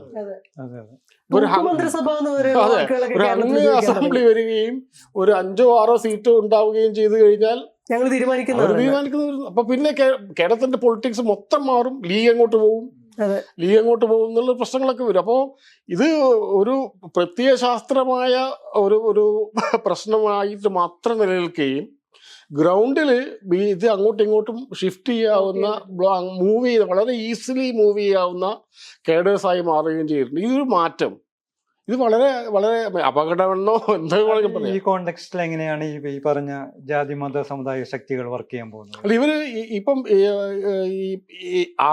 ആർക്ക് വേണ്ടി വർക്ക് ചെയ്യുന്നു എന്നുള്ളത് ഇപ്പൊ നമുക്ക് ശിവഗിരി മഠം ഒരു ലിസ്റ്റ് കൊടുത്തെന്ന് പറയുന്നത്, 18 പേരുടെ ലിസ്റ്റ് കൊടുക്കുന്നത്. ഇപ്പം ശിവഗിരി എന്നുള്ളത് മതേതരമായ ആത്മീയതയുടെ കേന്ദ്രമാണ് എന്നാണ്. കാരണം അവരൊരിക്കലും ഈഴവരായിട്ട് ഐഡന്റിഫൈ ചെയ്യാറില്ല. അപ്പൊ ഇപ്പൊ SNDP യോഗത്തിൽ ലിസ്റ്റ് കൊടുക്കാം. SNDP ഒരു സാമുദായിക സംഘടനയാണ്.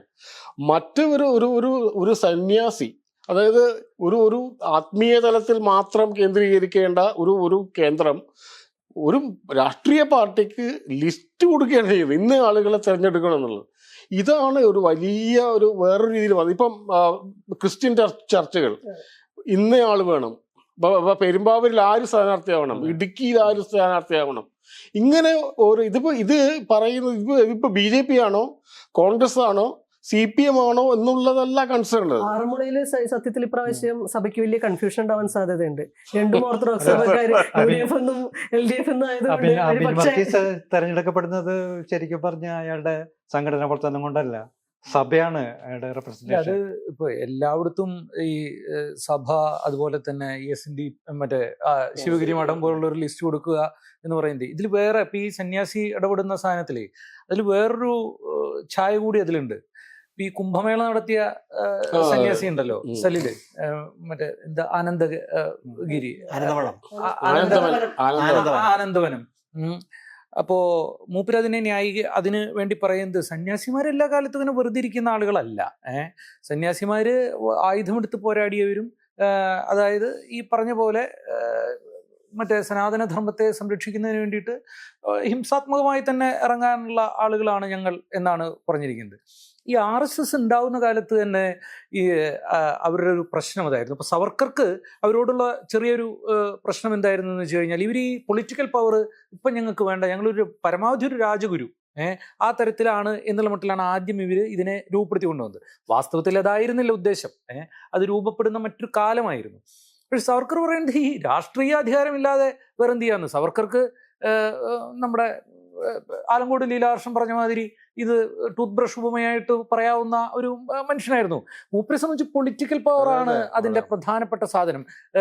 വംശീയതയുടെ രാഷ്ട്രീയം കൂടിയാണ് മൂപ്പര് പറയുന്നത്. ദേശീയതയെ വംശീയതയുമായിട്ട് ബന്ധിപ്പിച്ചുകൊണ്ടിട്ടുള്ള കൃത്യമായിട്ടുള്ള ഹിന്ദുത്വ ഫാഷിസ്റ്റ് രാഷ്ട്രീയം ഇന്ത്യയെ പഠിപ്പിക്കുന്നത് സവർക്കറാണല്ലോ. സവർക്കർ പറയുന്നത് വെറുതെ ഈ പൊളിറ്റിക്കൽ പവർ ഇല്ലാതെ നിങ്ങൾ നിൽക്കരുത് എന്നുള്ളതാണ്. നമ്മുടെ സന്യാസി ലിസ്റ്റ് കൊടുക്കുമ്പോൾ സന്യാസി ഹിന്ദുത്വ രാഷ്ട്രീയത്തിന്റെ ഐഡിയോളജിക്കൽ ചാലിലേക്ക് വീണ സന്യാസി കൂടിയാണ്. അങ്ങനെയാണ് അയാൾ ഈ രാഷ്ട്രീയ പ്രശ്നം. അത് സനാതന പരമ്പരയിലുള്ള സന്യാസിയാണോ ഈ ശിവഗിരി മഠം എന്നുള്ളത് പ്രശ്നം വരും. ഈ ശിവഗിരി മഠത്തിൽ എല്ലാ കാലത്തും പറഞ്ഞിരുന്നത് അങ്ങനെയല്ല, ഞങ്ങള് ഈഴവരല്ല, അവര് ഭയങ്കര ഒരു മുസ്ലിം ഇസ്ലാമിനെ കൂടി ഉൾക്കൊള്ളുന്ന രീതിയിലുള്ള ഒരു ആത്മീയത ഉണ്ടായിരുന്നു അവർക്ക്. അപ്പൊ ആ ഒരു സ്ഥലത്തിൽ നിന്നാണ് ഇപ്പൊ ഇദ്ദേഹം ശാശ്വതികാനന്ദ സ്വാമിയുടെ കാലത്ത് ആണ് ഈ മതേതരമായ ആത്മീയത എന്ന് പറഞ്ഞത് ഭയങ്കരമായ രീതിയിൽ. ശിവഗിരി നടക്കുന്ന സമ്മേളനങ്ങളിൽ എല്ലാ മതക്കാരെയും പങ്കെടുപ്പിച്ച് അങ്ങനെ ഒരു സാധനം ഉണ്ടായിരുന്നു. അപ്പൊ അതിന് ആ ഒരു നടക്കുന്നു. ആ ഒരു ഇതിലേക്ക് വരികയാണ്. ഇപ്പോൾ ഈ ഓരോ സംഘടനകളും ഇപ്പം ഒരു മതസംഘടന, ഒരു പൊളിറ്റിക്കൽ പാർട്ടി എന്ന് മാത്രമേ, അത് BJP ആയിക്കോട്ടെ, അത് CPM ആയിക്കോട്ടെ, കോൺഗ്രസ്, ഇപ്പൊ ഈ ഒരു വ്യത്യാസം മാറി. ഈ ഒരു ഐഡിയോളജിക്കൽ ഡിഫറൻസ് ഇല്ല. ഇത് ഞങ്ങളുടെ മതത്തിന്റെ അല്ലെങ്കിൽ ഞങ്ങളുടെ ജാതിയുടെ പ്രതിനിധി, അത് CPM ആയാലും BJP ആയാലും കോൺഗ്രസ് ആയാലും പ്രശ്നമല്ലാത്ത രീതിയിൽ. അപ്പൊ അതിന്റെ പൊളിറ്റിക്സ് ഈസ് ഡ്രെയിൻഡ്. പൊളിറ്റിക്സ് ഒഴിവായി കഴിഞ്ഞിട്ട് വെറും ജാതിയുടെ പ്രതിനിധിയായിട്ട് വരുന്നു, മതത്തിന്റെ പ്രതിനിധിയായിട്ട് വരുന്നു. ഇപ്പം ശിവഗിരി മഠത്തില് ഇപ്പൊ ഈഴവർ ആയിട്ട് വരുന്നു. ഇപ്പൊ അവർ പറയുന്ന ഒരു K. സുധാകരൻ, അപ്പൊ അവര് ഈഴവ നേതാവായിട്ടാണ് വരുന്നത്. എനിക്ക് അതിൻ്റെ അകത്ത് ചെറിയൊരു അഭിപ്രായ വ്യത്യാസം ഉള്ളത്, കേരളത്തിൽ ജാതി മതവും രാഷ്ട്രീയ തെരഞ്ഞെടുപ്പിലും സ്ഥാനനിർണയത്തിലൊക്കെ പങ്കുവഹിച്ചിട്ടുണ്ട്. ഇപ്പോൾ K. കരുണാകരൻ്റെ കാലത്തൊക്കെ ഇപ്പോൾ സഭ ഇടപെട്ടിട്ടുണ്ട്. സഭയുടെ താല്പര്യമുള്ള സ്ഥാനാർത്ഥികളൊക്കെ തൃശ്ശൂരും മത്സരിച്ചിട്ടുണ്ട്. അത് എന്താ പറയുക, നമ്മൾ നോക്കുന്ന ഘട്ടത്തിൽ കഴിഞ്ഞ തെരഞ്ഞെടുപ്പിൽ പൊന്നാനിയിൽ സമസ്തയുടെ താല്പര്യം അനുസരിച്ചല്ലേ LDF കാൻഡിഡേറ്റിനെ വെച്ചത്. കഴിഞ്ഞ ഈ ലോക്സഭയിൽ സമസ്തയുടെയും ഹംസയെ വെച്ചത്. കാര്യം ലീഗിൽ നിന്ന് വിട്ടുപോയ കാൻഡിഡേറ്റ് മത്സരിച്ചു. അപ്പോൾ ഇതാദ്യമായിട്ടല്ല, ഞാൻ തൊട്ടുമുമ്പ് തെരഞ്ഞെടുപ്പതിന് മുമ്പും ഈ ജാതി മത ഇക്വേഷൻസ് അന്ന് ഒരു ഘട്ടത്തിൽ NSNA പാർട്ടി ഉണ്ടായിരുന്നു, SNDP പാർട്ടി. അപ്പോൾ അതൊക്കെ ഉണ്ട്. ശിവഗിരി വ്യത്യസ്തമായിരിക്കാം. ശിവഗിരിയുടെ പ്രശ്നമല്ല. ഇതിപ്പോ ഒരു സ്ഥാനാർത്ഥിയെ നിശ്ചയിക്കുന്നു, അല്ലെ, നമ്മുടെ ഒരു പ്രതിനിധിയാണെന്ന്, നമ്മുടെ ഒരു പ്രതിനിധിയായിട്ട് കാണുന്ന ആരും ആവാം. അതിപ്പം BJPക്ക് ആവാം, CPM ആവാം. ഇപ്പൊ 3 പേർക്കും ആരുടെയും പ്രതിനിധി. നേരത്തെ ഉണ്ടായിരുന്നത് ഞങ്ങൾക്ക് ഒരു സാധനം കിട്ടണം എന്നുള്ളത്, അതിനുള്ളിൽ തിരിഞ്ഞു. ഇത് ഒരു പ്രശ്നം വളരെ എനിക്കൊന്ന് വളരെ വലിയൊരു പ്രശ്നമായിട്ട് മാറാൻ സാധ്യതയുണ്ട്. അതിൽ നിന്ന് നേരെ നമുക്ക് ഈ ദളിത് ആദിവാസി പ്രാതിനിധ്യത്തിന്റെ ഒരു കഥയിലേക്കും കൂടെ വരാൻ തോന്നുന്നു. കഴിഞ്ഞ തവണ നമ്മൾ ചർച്ച ചെയ്തപ്പോൾ CK ജാനുവിനും സണ്ണി എം കബിക്കാടിനും സീറ്റ് കൊടുക്കാൻ തയ്യാറായ UDFന്റെ അല്ലെങ്കിൽ കോൺഗ്രസിന് അങ്ങനെ ഒരു സാധ്യത ഉണ്ടെന്നുണ്ടെങ്കിൽ ഗംഭീരാവുമായിരുന്നു എന്ന് നമ്മൾ സംസാരിച്ചിരുന്നു. ഇൻക്ലൂസീവ് പൊളിറ്റിക്സ് ഇൻക്ലൂസീവ് പൊളിറ്റിക്സ് എന്നൊക്കെ നമ്മൾ തന്നെ സംസാരിച്ചതാ. പക്ഷേ വളരെ കൃത്യമായിട്ട് ലിസ്റ്റ് വന്ന സമയത്ത് അങ്ങനെ ഒരു ചർച്ച പോലും നടന്നിട്ടില്ല എന്നാണ് VD സതീശൻ പറയുന്നത്. പക്ഷേ അതിനകത്തൊരു പ്രശ്നം രണ്ട് തരത്തിലുണ്ട്. നേരത്തെ പറഞ്ഞതുപോലെ എങ്ങനെയാണ് സണ്ണി എം കബിക്കാടിനും ഈ UDF അല്ലെങ്കിൽ ആ ഒരു പ്രത്യേക ശാസ്ത്രം സ്വീകാര്യമാവുന്നത് എന്നുള്ളൊരു ചോദ്യവും കൂടെ അതിനകത്ത് നിൽക്കുന്നുണ്ട്. തിരിച്ച് അബ്സോർവ് ചെയ്യൽ മാത്രമല്ല, ഇവരുടെ ചോയ്സ് എങ്ങനെയാണ് അതാവുന്നത് എന്നുള്ളൊരു സാധ്യത. ജാനു പിന്നെ എല്ലാവരുടെയും പോയിട്ടുള്ളത് കൊണ്ട് അവർ പറയുന്ന ഒരു അധികാരത്തിലേക്ക് കയറി പറ്റാനുള്ള ഏത് വഴിയും എന്നുള്ളൊരു സംഗതി കിടക്കുന്നുണ്ട്. പക്ഷേ സണ്ണി എം കബിക്കാടിൻ്റെ കാര്യത്തിൽ ഈ പറഞ്ഞ പ്രശ്നം നിലനിൽക്കുന്നില്ലേ എന്ന് മാത്രമല്ല, അതിൻ്റെ സോഷ്യൽ മീഡിയ പ്ലാറ്റ്ഫോമുകളിൽ നോക്കുകയാണെന്നുണ്ടെങ്കിൽ ഈ ചർച്ച വന്ന സമയത്ത് ലെഫ്റ്റ് ഹാൻഡിൽസ് മുഴുവനും സണ്ണി എം കബിക്കാടിൻ്റെ സ്ഥാനാർത്ഥിത്വത്തെയും വ്യക്തിപരമായിട്ടും അദ്ദേഹത്തിൻ്റെ ദളിത് ഐഡന്റിറ്റിയെ മുഴുവനും കളിയാക്കിക്കൊണ്ടും ട്രോളായിട്ടും ഒക്കെ പറഞ്ഞിരുന്നത്. സീറ്റ് കൊടുക്കുന്നില്ല എന്ന് പറഞ്ഞ വഴിക്ക് ഇവരെല്ലാവരും അദ്ദേഹത്തിന്റെ സൈദ്ധാന്തിക ഗരിമയെ കുറിച്ചിട്ടും സംസാരിക്കാൻ തുടങ്ങി. കളിയാക്കൽ മാത്രമല്ല, ഭയങ്കര വിദ്വേഷ പ്രചാരണം ഒക്കെ ഉണ്ടായിരുന്നു. അപ്പൊ ഈ ഇത്തരം ദളിത് ആദിവാസി പ്രാതിനിധ്യം എങ്ങനെയാണ് UDFന്റെ ഒരു ചോയ്സായി മാറുന്നത്, UDFിലേക്കുള്ള ഒരു ചോയ്സായിട്ട് ഇവർക്ക് മാറുന്നത്? അല്ല, ഈ സ്വത്വാദ രാഷ്ട്രീയത്തിന്റെ രാഷ്ട്രീയ അധികാരത്തിലേക്കുള്ള എൻട്രി ആണല്ലോ എന്റെ ബേസിക് ഇഷ്യൂ ആയിട്ട് പറയുന്നത്. ഇപ്പോ അത് പറയണേക്ക് മുമ്പ് ഈ നേരത്തെ പറഞ്ഞ നമ്മൾ ഈ ഗോപാല എങ്ങനെയാണ് ഈ ജാതി സാമുദായിക മതസ്വത്വം കേരളത്തിന്റെ രാഷ്ട്രീയ രംഗത്ത് പൊതുബോധത്തിലും പൊതുവ്യവഹാരത്തിലും എവിടെ തിരിഞ്ഞാലും നമുക്ക് അതിനെ തട്ടിമുട്ടാതെ മുന്നോട്ട് പോകാൻ പറ്റാത്ത ഒന്നായി മാറി എന്നുള്ളൊരു സാധനം കൂടിയുണ്ട്.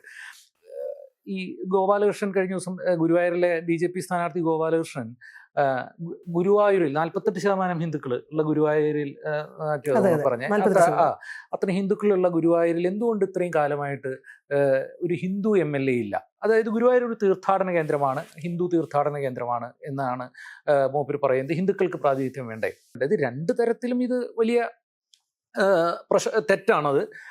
ഒന്ന്, ജനപ്രാതിനിധ്യ നിയമത്തിൽ നിയമം അനുസരിച്ച് ഇത്തരം സിമ്പിളുകളെയോ മതത്തെയോ ഉപയോഗിച്ചുകൊണ്ട് സ്ഥാനാർത്ഥി ചുമതലപ്പെടുത്തിയ ആരെങ്കിലുമോ തന്നെ പറഞ്ഞാൽ പോലും 6 വർഷം വരെ ഇനി തെരഞ്ഞെടുപ്പുകളിൽ മത്സരിക്കാതിരിക്കാൻ വേണ്ട ആ തരത്തിലുള്ള പണിഷ്മെന്റ് കിട്ടാവുന്ന ഒന്നാണത്. മോഡൽ കോഡ് ഓഫ് കണ്ടക്ട് പ്രകാരവും ഇത്തരത്തിലുള്ള സിമ്പിളുകളെ ഉപയോഗിക്കുന്നത് തെറ്റാണ്. അത് അതിൻ്റെ വഴിക്ക് നടക്കട്ടെ. പക്ഷേ ഇത് ഗോപാലകൃഷ്ണൻ അങ്ങനെ പറയുന്നത് എന്തുകൊണ്ട് ഹിന്ദുക്കൾക്ക് ഇങ്ങനെ ഞങ്ങളുടെ ഗുരുവായൂർ എന്തുകൊണ്ട് ഞങ്ങൾക്കൊരു MLA ഇല്ല? ഗുരുവായൂർ അറിയപ്പെടുന്നത് തന്നെ ശ്രീകൃഷ്ണന്റെ മുകളിലാണല്ലോ. എന്തുകൊണ്ട് ഞങ്ങൾക്കൊരു MLA ഇല്ല? ഹിന്ദു ആയിട്ടുള്ളൊരു MLA, നേരത്തെ പറഞ്ഞ പോലെ ശിവരി മഠത്തിലത്തെ ലിസ്റ്റ് മാരിയ ഏത് പാർട്ടിയിൽ നിന്നായിക്കോട്ടെ, എന്തുകൊണ്ട് ഒരു ഹിന്ദു ഇല്ല എന്ന് ചോദിക്കുമ്പോൾ ആ ചോദ്യം ഈ ഗോപാലകൃഷ്ണൻ ഈ തെരഞ്ഞെടുപ്പിൽ ചോദിക്കാൻ പറ്റിയത് BJPയുടെ അധ്വാനം കൊണ്ട് മാത്രമല്ല, BJPയുടെയും സംഘപരിവാറിൻ്റെയും രാഷ്ട്രീയത്തെ നേരത്തെ ഇവിടെ പറഞ്ഞ പോലെ നോർമലൈസ് ചെയ്യുക, ഇടതുപക്ഷത്തിൻ്റെയും ഭരണാധികാര ഇടതുപക്ഷത്തിൻ്റെയും അതുപോലെ തന്നെ കോൺഗ്രസ് അടങ്ങുന്ന പാർട്ടികളുടെയും അത്യധ്വാനം കൊണ്ടുകൂടിയാണ് ഗോപാലകൃഷ്ണൻ ഇന്ന് ഇത് ചോദിക്കാൻ പറ്റിയത്. കഴിഞ്ഞ ഒന്നിച്ചില്ലാനും കൊല്ലമായിട്ട് വെള്ളാപ്പള്ളി നടേശൻ എന്ന സംഘപരിവാറിൻ്റെ ഹിന്ദുത്വ രാഷ്ട്രീയം അതിൻ്റെ ഏറ്റവും ഹീനമായ രൂപത്തിൽ വിഷം തുപ്പി മുസ്ലിങ്ങൾക്കെതിരെ മുസ്ലിം വെറുപ്പ് സംഘപരിവാറിൻ്റെ രാഷ്ട്രീയത്തിൻ്റെ ഒരു ഭാഗമാണ്, പ്രധാനപ്പെട്ട ഒരു ഭാഗമാണ്. അതിന് ഫാഷിസ്റ്റ് എലമെന്റ്സ് കുറേ ഉണ്ട്. അതിൻ്റെ ഒരു ഭാഗമാണ്. ആ ഭാഗമാണ് ഇയാളെ ഏൽപ്പിച്ചേക്കുന്നത്, വെള്ളാപ്പള്ളി നടേശൻ. ഇത് മലപ്പുറം ഹിന്ദുക്കൾക്ക് സ്വതന്ത്രമായി ജീവിക്കാൻ പറ്റില്ല എന്ന് പറഞ്ഞ ഒരാളാണ്. അയാളെ ഓടിപ്പിടിച്ചാതിരിക്കുകയാണ് ഇവരെല്ലാം ചെയ്തുകൊണ്ടിരുന്നത്. ഇപ്പോഴും അയാൾ അത് തന്നെയാണ് പറയുന്നത്.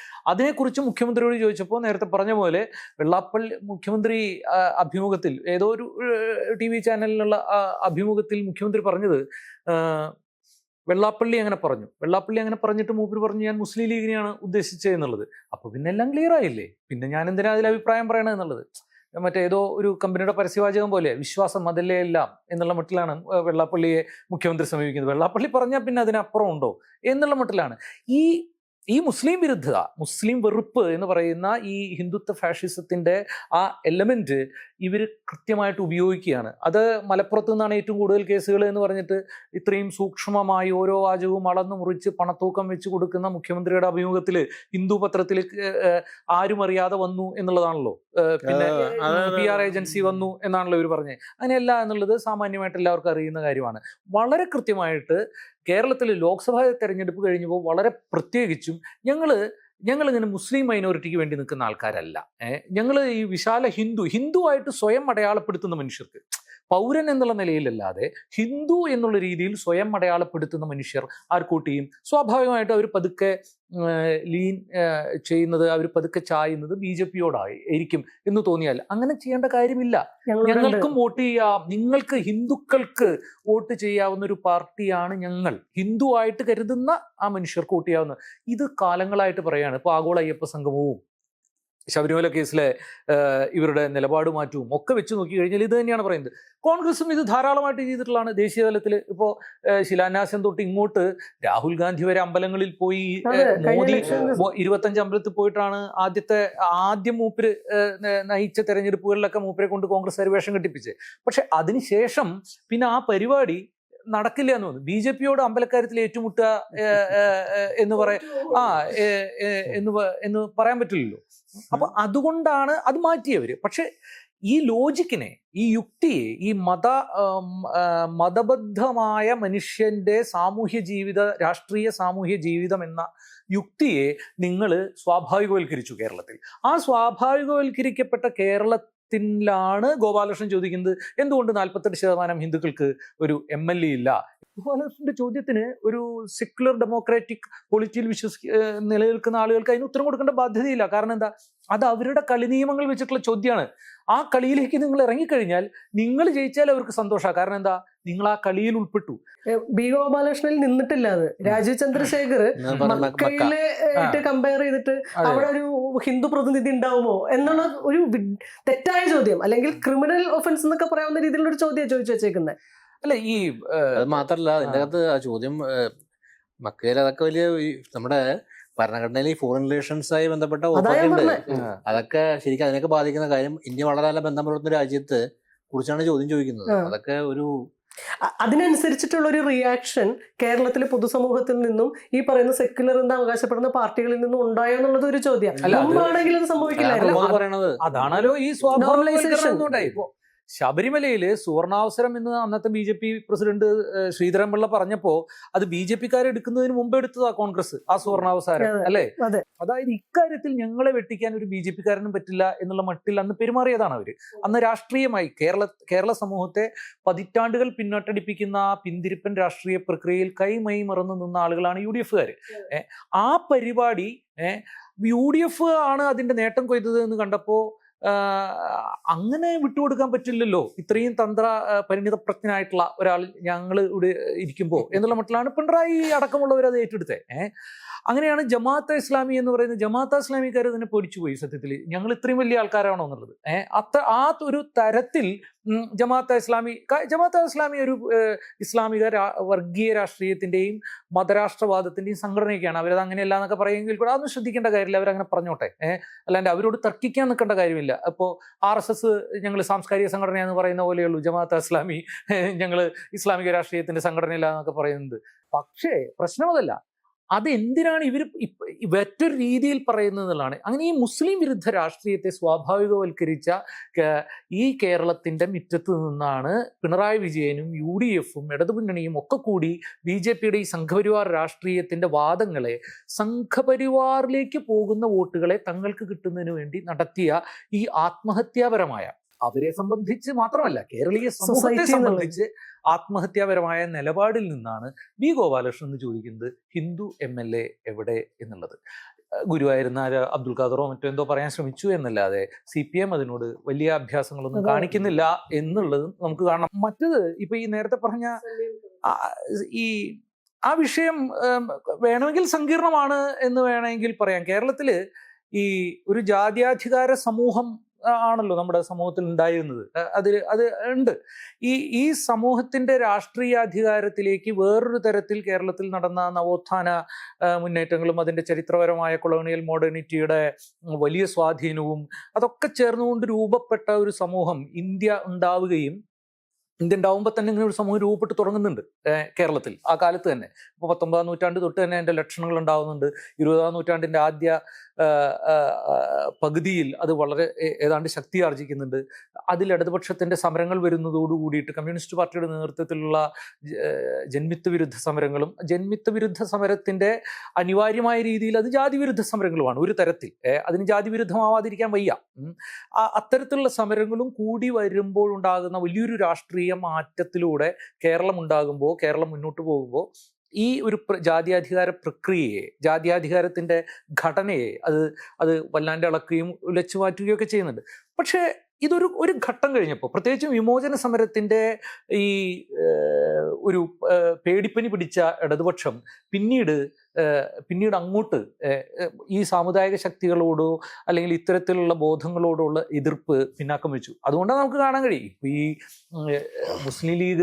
മുസ്ലിം രാഷ്ട്രീയത്തിനോടുള്ള എതിർപ്പ് എന്നൊക്കെ പറയുന്ന ഇടതുപക്ഷം ആക്ച്വലി നമ്മൾ അതിൻ്റെ ചരിത്രം നോക്കിക്കഴിഞ്ഞാൽ 87 ഒരു തെരഞ്ഞെടുപ്പ് മാറ്റി നിർത്തി കഴിഞ്ഞാൽ ബാക്കി എല്ലാ തെരഞ്ഞെടുപ്പിലും ഏതെങ്കിലും ഒരു മുസ്ലിം സംഘടനയുമായിട്ട് രാഷ്ട്രീയ പാർട്ടിയായിട്ട് ഐക്യമുണ്ടായിട്ടുണ്ട്. ഇപ്പോൾ സപ്തകക്ഷി മുന്നണിയുടെ കാലത്ത്, അതിനുശേഷം 80 അഖിലേന്ത്യാ ലീഗ് ഒപ്പുണ്ടായിരുന്നു. 87 അതില്ലാത്ത ശരീഅത്ത് വിഭാഗത്തിന്റെ പശ്ചാത്തലത്തിൽ ആണ് മറ്റ് സംഘടനകളില്ലാതിരുന്നത്. അത് കഴിഞ്ഞ് വന്നപ്പോഴേക്കും PDP ചേർക്കാൻ വേണ്ടിയിട്ടുള്ള ശ്രമം തുടങ്ങി. പിന്നെ INL ഉണ്ടായി. ഏത് ഘട്ടത്തിലാണ് CPM നയിക്കുന്ന ഇടതുമുന്നണിക്കൊപ്പം ഇത്തരത്തിൽ ഒരു പാർട്ടി ഇല്ലാതിരുന്നത്? അപ്പൊ അത് വേറൊരു കാര്യം. പക്ഷേ ഈ ജാനുവും സണ്ണി കബിക്കാടും ഒക്കെ നിൽക്കുന്ന ഒരു ഭൂമികയിൽ നിന്ന് കേരളത്തിലെ മുന്നണി രാഷ്ട്രീയത്തിന്റെ രാഷ്ട്രീയാധികാരത്തിലേക്ക് കടക്കുക എന്ന് പറയുന്നത് കുറച്ച് പ്രശ്നമുള്ള സംഗതിയാണ്. ഒന്ന്, മുന്നണി രാഷ്ട്രീയത്തിലെ ഒരു സമ്മർദ്ദ ശക്തിയാകുന്നതിനുള്ള ഒരു രാഷ്ട്രീയ സംഘടനാ രൂപം ഇവർക്കാർക്കില്ല. അതിൽ ജാതി ഒരു ഘടകമാണ്. ഇങ്ങനെയുള്ള സംഘടനാ രൂപം ഇല്ലെങ്കിലും നിങ്ങൾക്ക് കിട്ടും. പത്തനാപുരത്ത് മാത്രം ബസ് ഓടിച്ച് കളിക്കുന്ന ഗണേഷ് കുമാർ മന്ത്രിയാണ്. അത് ജാതി കൂടിയാണ്. ഇതിനെ മറികടക്കാനുള്ള ക്യാപിറ്റൽ രണ്ട് തരത്തിൽ ജാനുവിനും സണ്ണിക്കും ഇല്ല. ഇത് സംഘടനാ രൂപമായിട്ടുള്ള ഒരു ശക്തി ആർജിച്ചിട്ടില്ല. അങ്ങനെ ശക്തി ആർജിക്കുന്നതിൽ നിന്നും കേരളത്തിൽ ഞാൻ നേരത്തെ പറഞ്ഞ ഒരു ഘട്ടം കഴിഞ്ഞപ്പോൾ അത് നിർത്തിവെക്കുകയും പ്രതിസന്ധിയിലാവുകയും ചെയ്ത ഇതിനെതിരായിട്ടുള്ള സമരങ്ങളുടെ ഒരു ചരിത്രം കൂടിയുണ്ട്. UDF എന്തുകൊണ്ടായിരിക്കും അത് സാധ്യമാവാത്തത്? അതാണല്ലോ ഇപ്പോൾ സംഭവിച്ചത്. LDF ഇത്തവണ ഇവർക്ക് രണ്ടുപേർക്കും സീറ്റ് കൊടുക്കുന്നതിനെ പറ്റി ചിന്തിച്ചിട്ടേ ഇല്ല. ഇത്തവണ അതിനുള്ള ഒരു അന്തരീക്ഷം ഒരുക്കിയത് സത്യത്തിൽ കോൺഗ്രസും UDF ചേർന്നിട്ടാ അങ്ങനെ ഒരു ചർച്ച ഡെവലപ്പ് ചെയ്ത് കേരള സമൂഹത്തിൽ ഉണ്ടാക്കിയെടുത്തത്. അതാണ് അവസാനം ഇല്ലാതായ. അതുകൊണ്ടാണ് LDF അത് ചെയ്യാത്തത് എന്നുള്ളത് കൊണ്ട് തന്നെയാണ് UDF അത് ചെയ്യാത്തത്. കോൺഗ്രസിൽ ഇപ്പൊ 2 അസോസിയേറ്റ് മെമ്പർമാരാണ് UDF എടുത്തിട്ടുള്ളത്. ഒന്ന് അൻവർ, പിന്നെ CK ജാനു. 5 ലക്ഷം 5.5 ലക്ഷം ആദിവാസികളാണുള്ളത്. മുഴുവൻ പ്രതിനിധിക്കുണ്ടാവില്ല. ഓക്കെ, അപ്പൊ അതിന്റെ ഒരു 4/4 പോലും ഇല്ലാത്ത അൻവറിന് സീറ്റ് കിട്ടി. അല്ല, അതാ ഞാൻ പറഞ്ഞത്, അതിൽ ഈ പ്രശ്നമുണ്ട്. അപ്പൊ CK ജാനു സീറ്റ് കൊടുത്തില്ല എന്ന് മാത്രമല്ല, സീറ്റ് ഇല്ല എന്നുള്ള കാര്യം വിളിച്ചറിയിക്കാനുള്ള മാന്യത പോലും കാണിച്ചില്ല. അതെ. ഈ അൻവറിന് LDF-ൽ കിട്ടിയ പ്രാധാന്യത്തിന്റെ കാരണം എന്തായിരുന്നു? അത് തന്നെയാണ് UDF-ൽ അൻവറിന് കിട്ടുന്ന ഇതും. ഒന്ന്, അയാള് സാമാന്യമായിട്ട് ധനികനാണ്. 2, എവിടെയാണോ നിൽക്കുന്നത് ആ നിൽക്കുന്ന സ്ഥലത്തെ അപ്പുറത്തുള്ള അവരുടെ എതിരാളികളെ എന്ത് വിധത്തിലുള്ള വൃത്തിയോടും വിളിച്ചു പറയാനും അയാളെ പോലെ ഒരാൾക്ക് മടിയില്ല.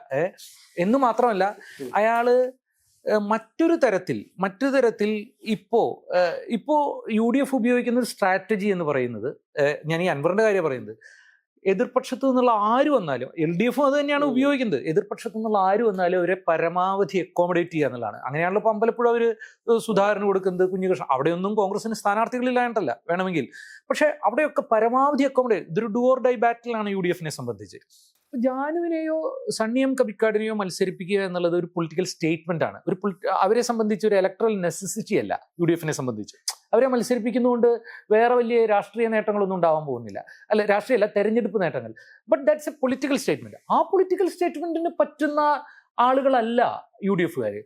ഈ പൊളിറ്റിക്കൽ സ്റ്റേറ്റ്മെന്റ് ആണെന്ന് പറഞ്ഞല്ലോ. ഇത്തരത്തിലുള്ള ഒരു സ്ഥാനാർത്ഥിത്വം സണ്ണിയം കബിക്കാടിനെ പോലെയും ജാനുവിനെ പോലുള്ള ആളുകളെ ഇത് ഒരു പൊളിറ്റിക്കൽ സ്റ്റേറ്റ്മെന്റ് തന്നെയായിരുന്നു. അങ്ങനെ ഒരു തോന്നൽ ഉണ്ടാക്കിയിട്ട് എന്തുകൊണ്ടാണ് UDF-ന് അത് സാധിക്കാതെ പോയത്? എനിക്ക് തോന്നുന്നു കഴിഞ്ഞ ഒരു 90-കൾക്ക് ശേഷം കേരളത്തിന്റെ രാഷ്ട്രീയത്തിൽ ഒരു വലിയ മാറ്റത്തിൻ്റെ ഒരു വ്യക്തിത്വമായിട്ട് ഞാൻ കാണുന്ന സി കെ ജാനുവിനെയാണ്. 2, കേരളത്തിൻ്റെ സമീപകാലത്തെ രാഷ്ട്രീയ സൈദ്ധാന്തിക തലത്തിൽ അംബേദ്കറേറ്റ് രാഷ്ട്രീയം സവിശേഷമാണെങ്കിൽ ഒരു രാഷ്ട്രീയ വളരെ ക്ലാരിറ്റിയോടുകൂടി സൈദ്ധാന്തിക രാഷ്ട്രീയം പറയുന്ന ഒരു ചിന്തകനായിട്ടാണ് ഞാൻ സണ്ണി പി കപ്പിക്കാടിനെ കാണുന്നത്. അപ്പോൾ രണ്ടുപേരും 2 തരത്തിൽ പ്രസക്തരായിട്ടുള്ള ആൾക്കാരാണ്. അവരുടെ നിലപാടുകൾ കേരളം ശ്രദ്ധിച്ചിട്ടുള്ളതാണ്. പക്ഷേ താരതമ്യേന കേരളത്തിൻ്റെ ഒരു ഇലക്ട്രൽ പൊളിറ്റിക്സ് സംബന്ധിച്ചിടത്തോളം അവർക്ക് സംഘടനാ സ്വാധീനമില്ല എന്ന് നമുക്ക് എല്ലാവർക്കും അറിയാവുന്ന കാര്യമാണ്. എന്തുകൊണ്ടാണ് നമ്മുടെ CPM പോലെ രാഷ്ട്രീയത്തെക്കാളും ഈ നമ്മുടെ ഇതുപോലെ പുതിയ നവസാമൂഹിക പ്രസ്ഥാനത്ത് വന്ന രാഷ്ട്രീയ വ്യക്തികളും സൈദ്ധാന്തികരും UDF നമ്മൾ ആലോചിക്കേണ്ടതുണ്ട്. കാര്യം UDF കുറച്ചുകൂടി ഫ്ലെക്സിബിളായിട്ട് ഇവർ അക്കോമഡേറ്റ് ചെയ്യാൻ സാധിക്കുന്നു. മറ്റേത് വേറെ തരത്തിൽ ഒരു വളരെ പ്രതിലോമകരമായ രീതിയിൽ ഒതുക്കാൻ ശ്രമിക്കുന്ന രാഷ്ട്രീയത്തിൻ്റെ അകത്തുണ്ട് എന്നുള്ളൊരു തോന്നലിൻ്റെ അടിസ്ഥാനത്തിലായിരിക്കണം UDF ഒരു ആത്മബന്ധം പുലർത്താൻ സാധിക്കുന്നത്. കാര്യം UDF കുറച്ചുകൂടി ഈ കാര്യത്തിൽ ഒരു സംവാദ സാധ്യത തുറന്നിരുന്നുള്ള കാര്യം പലപ്പോഴും അറിയപ്പെടണം. മാത്രമല്ല, പ്രത്യേകിച്ച് ഇപ്പോൾ രാഹുൽ ഗാന്ധിയുടെ നേതൃത്വത്തിലൊക്കെ ഉള്ള വലിയ മാറ്റത്തിനോടൊരു ആഭിമുഖ്യം കൂടി അതിൻ്റെ അകത്ത് കാണാൻ പറ്റും. അതുകൊണ്ട് അവരെ തെരഞ്ഞെടുപ്പ് തെറ്റായിരുന്നു എനിക്ക് തോന്നുന്നില്ല. ആ തെരഞ്ഞെടുപ്പ് ശരിയായിരുന്നു.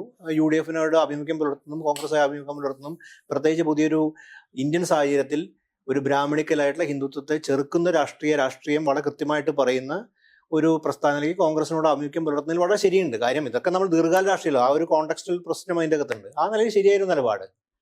പക്ഷേ പ്രായോഗിക രാഷ്ട്രീയം ഓവറോൾ ഇപ്പോൾ സതീശൻ ഒരു പക്ഷേ ഈ താല്പര്യത്തിൽ അനുഭവം പ്രകടിപ്പിച്ചിട്ടുണ്ടാവണം. പക്ഷെ ആത്യന്തികമായിട്ട് കോൺഗ്രസിന് വൈക്കം എന്ന് പറഞ്ഞ സീറ്റാണ്. അവിടെ ജയിച്ചു വരാൻ അവർക്ക് പയറ്റേണ്ട തന്ത്രമാണ്. അത് റിസർവേഷൻ കോൺസ്റ്റിറ്റ്യുവൻസി ആണെങ്കിലും അല്ലെങ്കിലും അവരെ സംബന്ധിച്ചോളം അവിടെ പയറ്റേണ്ടത് വിന്നബിലിറ്റിയുടെ ഫാക്ടേഴ്സ് നോക്കുന്നുണ്ടാവും. വിന്നബിലിറ്റി ഫാക്ടേഴ്സിൽ അവിടുത്തെ മറ്റു പല ഇക്വേഷൻസ് ഉണ്ടാവും. ഈ നേരത്തെ സൂചിപ്പിച്ച പോലെ ശബരിമലയും തുടങ്ങി ഒട്ടനവധി ഫാക്ടേഴ്സ് അതിൻ്റെ അകത്ത് വർക്ക് ചെയ്യുന്നുണ്ടാവും. അപ്പോൾ അത്തരം ഒരു പൊളിറ്റിക്കൽ ഒരു സ്റ്റേറ്റ്മെന്റിന് വേണ്ടി ഈ ഇലക്ഷൻ നിന്നാൽ അവരെ സംബന്ധിച്ചോളം തിരിച്ചടി ഉണ്ടാവും എന്നുള്ളൊരു കണക്കൂട്ടലും പിന്നെ കോൺഗ്രസ് സംബന്ധിച്ചോളം അതിൻ്റെ അകത്തുള്ള സതീശനെ ഈ നിലപാടെടുത്താൽ അതിനെ എതിർക്കാൻ ഒരുപാട് പേരുണ്ടാവും. അതിനകത്ത് നമുക്കറിയാം അതിൻ്റെ ഗ്രൂപ്പ് വർക്കിനെ സതീശനെ നേരെ വിരുദ്ധ സ്റ്റാൻഡ് എടുത്തു കഴിഞ്ഞാൽ അതിൻ്റെ അകത്ത് സതീശനെ ഡിമിനിഷ് ചെയ്യാന്നുള്ളൊരു സമീപനം കൂടി ഉണ്ട് അതിൻ്റെ അകത്ത്.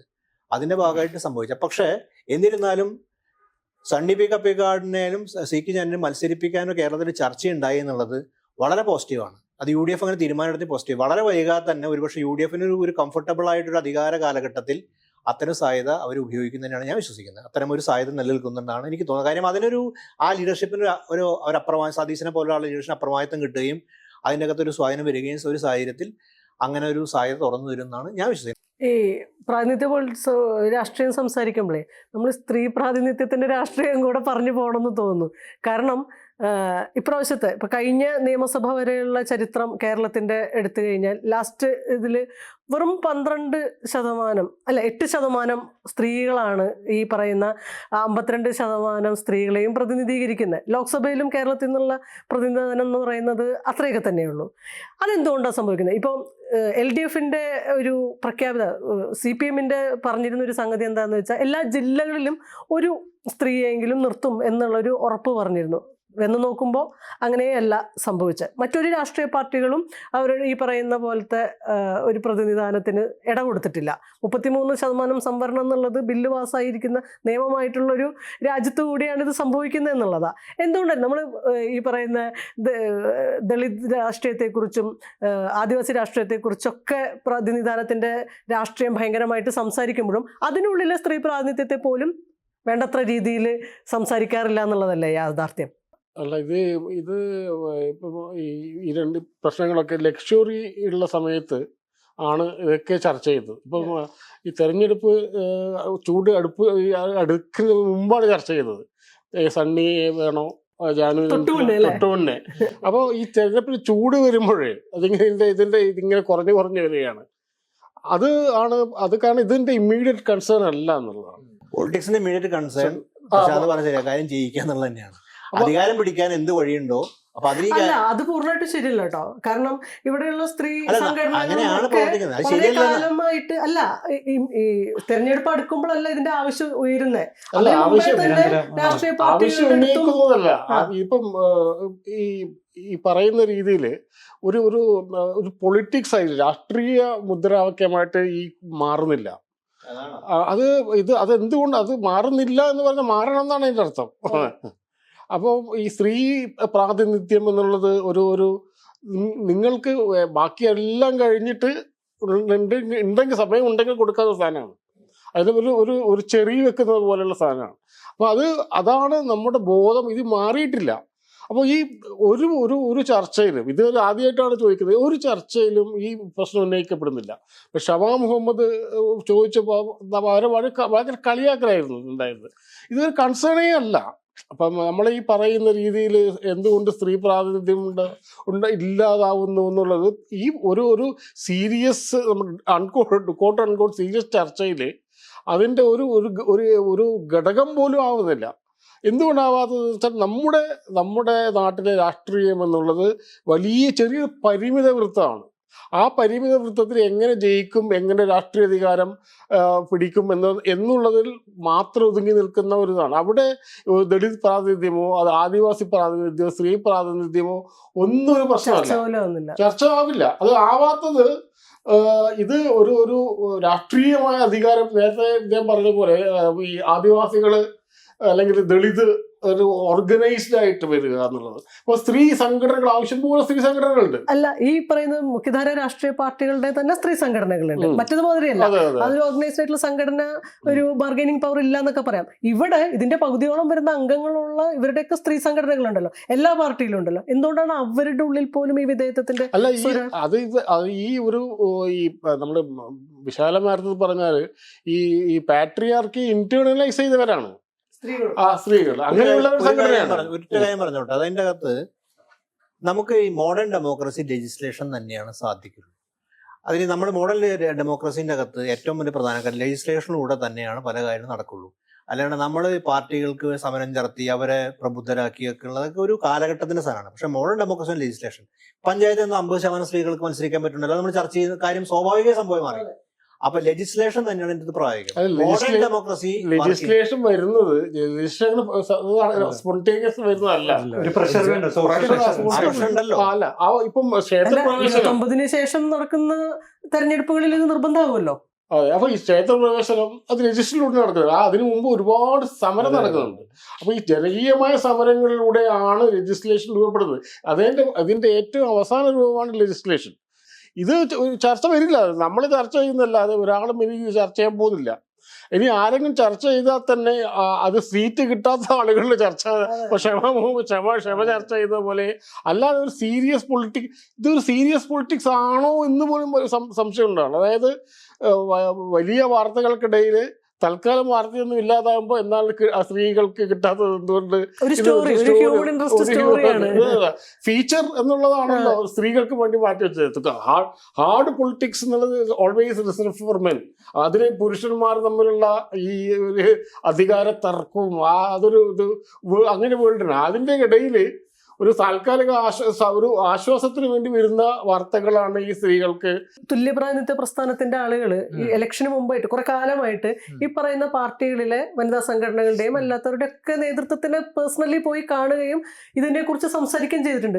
ഒരു സ്ഥലത്ത് നിന്നും ഇവർക്ക് ഒരു അനുകൂലമായിട്ടുള്ള ഒരു പക്ഷെ നേരത്തെ ഇപ്പോ ദാമോദർ പ്രസാദ് പറഞ്ഞതിനോട് പ്രശാന്ത് പറഞ്ഞില്ലേ, അതിന്റെ പിന്നിലുള്ള വലിയൊരു സമരങ്ങളുടെ അതില്ലാതെ ലെജിസ്ലേഷൻ വരുന്നത് അങ്ങനെ തന്നെയാണ്. ഓഫ് കോഴ്സ് ഇപ്പോൾ സ്ത്രീകളുടെ വോട്ടവകാശമൊക്കെ വരുന്നത്, സാർവത്രിക വോട്ടവകാശം വരുന്നതൊക്കെ വലിയ സമരങ്ങളുടെ ഭാഗമായിട്ടാണ്. ലെജിസ്ലേഷൻ കൊണ്ട് ഈ പാട്രിയാർക്കിയുടെ ഇത്തരത്തിലുള്ള അധികാരത്തിന്റെ പിടുത്തങ്ങളെ ഒരു നിരന്തര സമരം ഇല്ലെങ്കിൽ അതെങ്ങനെയാണ് തകരാതിരിക്കുക എന്നുള്ളതിന് പഞ്ചായത്തിൽ 33% സംവരണം തന്നെയാണ്, 50% സംവരണം. ഇപ്പൊ പഞ്ചായത്തിൽ 50%, അതായത് അടിസ്ഥാന ജനാധിപത്യ സ്ഥാപനങ്ങൾ എന്ന് വിളിക്കാവുന്ന പഞ്ചായത്തുകളിൽ 50% സംവരണം ഇന്ന് സ്ത്രീകൾക്കുണ്ട്. എന്നിട്ടും നമ്മളുടെ പൊതു രാഷ്ട്രീയ ചട്ടക്കൂടിൽ അവർക്ക് എന്തെങ്കിലും തരത്തിൽ കൂടുതലായിട്ടുള്ള ഒരു പ്രാതിനിധ്യം ഉണ്ടാക്കുന്നതിന് പോലും മത്സരിക്കാൻ പാകമായിട്ടുള്ള സ്ത്രീകൾ ഇവരല്ലാതെ വേറൊരാളെ ഇവിടെ മത്സരിച്ചാൽ ജയിക്കില്ല കേട്ടോ എന്ന് പറയാവുന്ന, ഇപ്പോൾ ചില സ്ഥലങ്ങളിലൊക്കെ നടക്കാൻ വയ്യാത്ത ശശീന്ദ്രനടക്കം മത്സരിക്കുന്നത് ഇന്ത്യൻ ജനാധിപത്യത്തിന് ഒഴിവാക്കാനാകാത്ത ഒരു വൃദ്ധ സാന്നിധ്യമായതുകൊണ്ടാണല്ലോ. ഇങ്ങനെ ഒരാളെ ഒരു സ്ത്രീയായിട്ട് ഇവരെങ്കിലും മത്സരിക്കണ്ടേ എന്ന് കിട്ടാത്തതിന്റെ കാരണങ്ങളിൽ ഒന്ന് ഇതുകൊണ്ടാണ്. എന്താണ്? നിരന്തരമായ വിമോചന രാഷ്ട്രീയ സമരമില്ലാതെ കേവലമായൊരു ലെജിസ്ലേഷൻ കൊണ്ട് മാത്രം, കേവലം എന്ന് പറയുന്നത് അതിനെ ഞാൻ നിഷേധാത്മകമായിട്ടല്ല, ലെജിസ്ലേഷൻ കൊണ്ട് മാത്രം പറ്റില്ല. അല്ലെങ്കിൽ ഇത്രയും കാലത്ത് 50% സംവരണം കൊണ്ട് സ്ത്രീകളായിട്ടുള്ള ഉയർന്ന രാഷ്ട്രീയ പ്രവർത്തകരുടെ തിക്കും തിരക്കും തള്ളും ഒരു രാഷ്ട്രീയ സമൂഹത്തിൽ ഉണ്ടാവുന്നില്ലല്ലോ.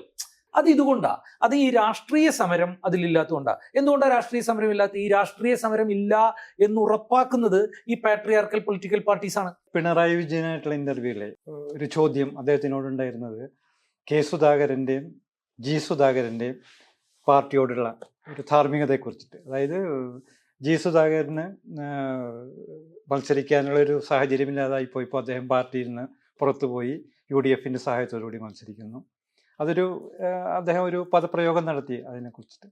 അതുപോലെ കെ സുധാകരൻ പക്ഷേ അദ്ദേഹത്തിന് സീറ്റ് മത്സരിക്കണമെന്ന് ആഗ്രഹം ഉണ്ടായിരുന്നു. സീറ്റ് കിട്ടാതായപ്പോൾ പാർട്ടിക്ക് വഴങ്ങിയിട്ട് അദ്ദേഹം ഒരു രണ്ട് നിലപാടും തമ്മിൽ കമ്പയർ ചെയ്തപ്പോൾ കെ സുധാകരൻ്റെ നിലപാടാണ് ശരി എന്നുള്ളൊരു അഭിപ്രായമാണ് അദ്ദേഹം പിണറായി വിജയൻ പറഞ്ഞത്. ഈ കെ സുധാകരനെ മുൻനിർത്തിയിട്ട് കോൺഗ്രസിൻ്റെ രാഷ്ട്രീയ ധാർമ്മികതയെക്കുറിച്ച് ആലോചിച്ച് കഴിഞ്ഞാൽ ഈ തർക്കങ്ങളൊക്കെ ബന്ധപ്പെട്ടിട്ട് ആലോചിച്ച് കഴിഞ്ഞാൽ അത് എങ്ങനെയാണ് കാണാൻ കഴിയും? കെ സുധാകരൻ ഇൻസിഡന്റ് എന്ന് പറയുന്നത് സുധാകരൻ മാത്രം ഇൻവോൾവ് അല്ലാതല്ല, അതിൽ കോൺഗ്രസിന്റെ ഉന്നതമായ മറ്റ് പല നേതാക്കന്മാർ ഉൾപ്പെട്ടിട്ടുണ്ട്. അത് കേരളത്തിലെ ഭാവിയിൽ വരാൻ പോകുന്ന അധികാരഘടനയുമായിട്ടുള്ള ബന്ധപ്പെട്ടിട്ടാണ്. അഥവാ UDF ജയിക്കുമെങ്കിൽ ആര് മുഖ്യമന്ത്രിയാകണം എന്ന് ബന്ധപ്പെട്ടിട്ട് 3-4 നേതാക്കന്മാർ ഉൾപ്പെട്ടിട്ട് കെ സുധാകരനെ മത്സരിപ്പിക്കാൻ വേണ്ടിയിട്ട് അദ്ദേഹത്തെ നിരന്തരമായിട്ട് പ്രോത്സാഹിപ്പിക്കുകയും അത് നിർബന്ധിക്കുകയും ചെയ്യുകയും അത് തെക്കുള്ള വേറൊരു നേതാവ് മത്സരിക്കാതിരിക്കാൻ വേണ്ടിയിട്ടുള്ള പ്രശ്നമായി മാറുകയും ചെയ്തു. അപ്പോൾ ഇതൊരു ധാർമ്മികയുടെ ഒരു പ്രശ്നമേ ഇതിനകത്തില്ല. കെ സുധാകരൻ മത്സരിക്കാൻ സ്വതന്ത്രമായി മത്സരിക്കാൻ തീരുമാനിച്ചിട്ടേ ഉണ്ടായിരുന്നില്ല.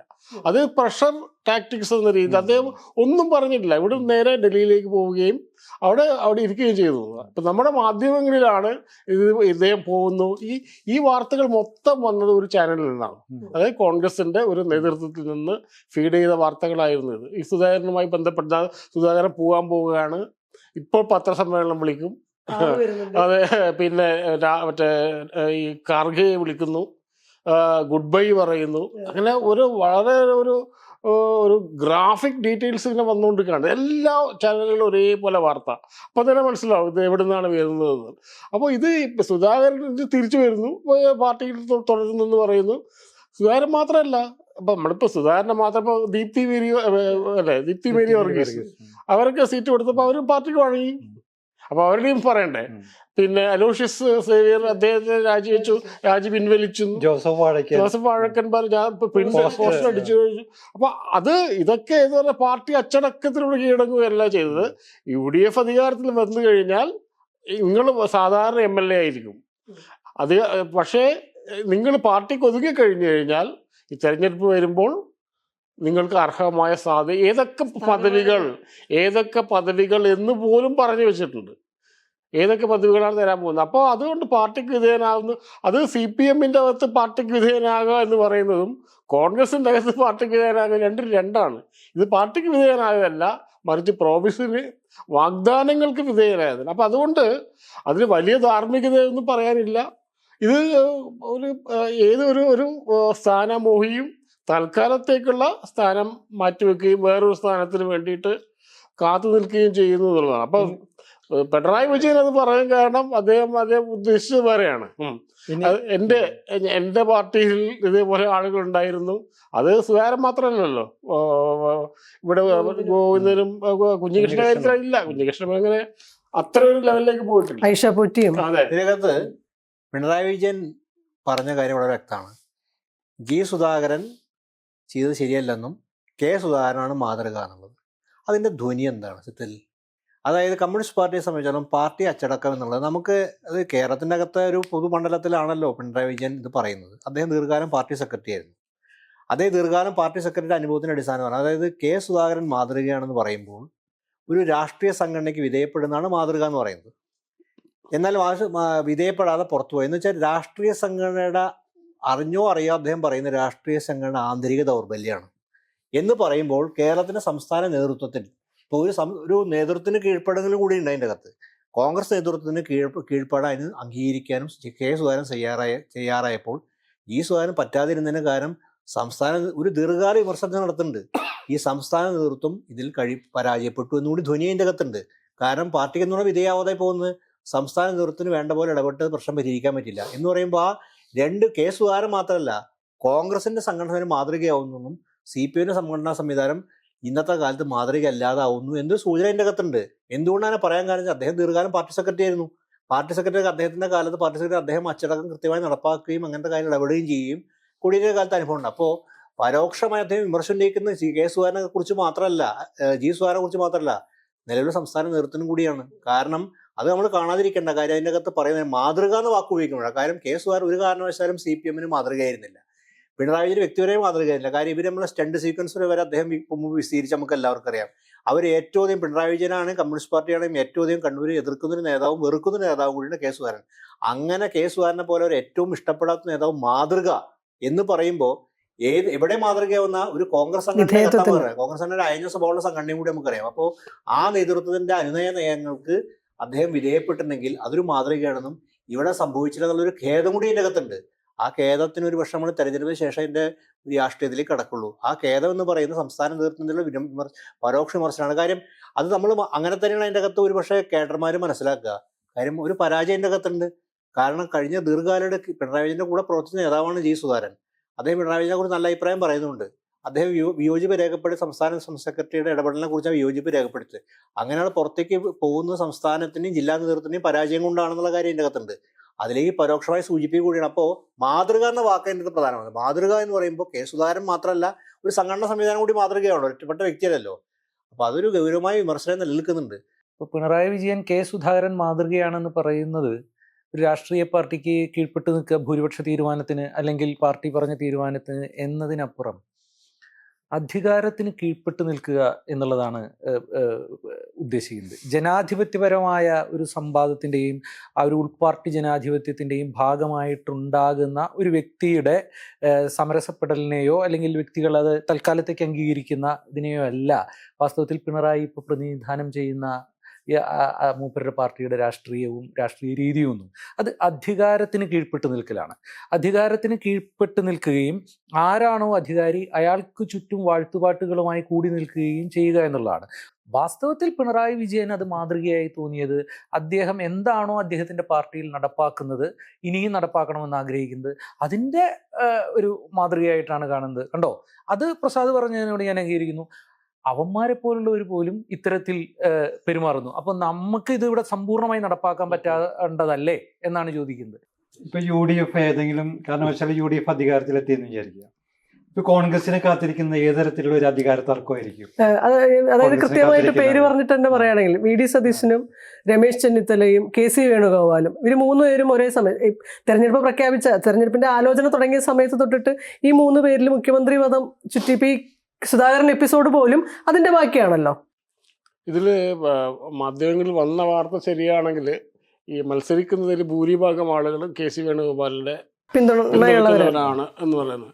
VD സതീശന് സ്വന്തം തട്ടകത്തിൽ DCC പ്രസിഡന്റിന് ഒരു സീറ്റ് കിട്ടാൻ വേണ്ടി ഷിയാസിന് കിട്ടാൻ വേണ്ടി തന്നെ യുദ്ധം ചെയ്യേണ്ടി വന്നു എന്ന രീതിയിലാണ് വാർത്തകൾ വരുന്നത്.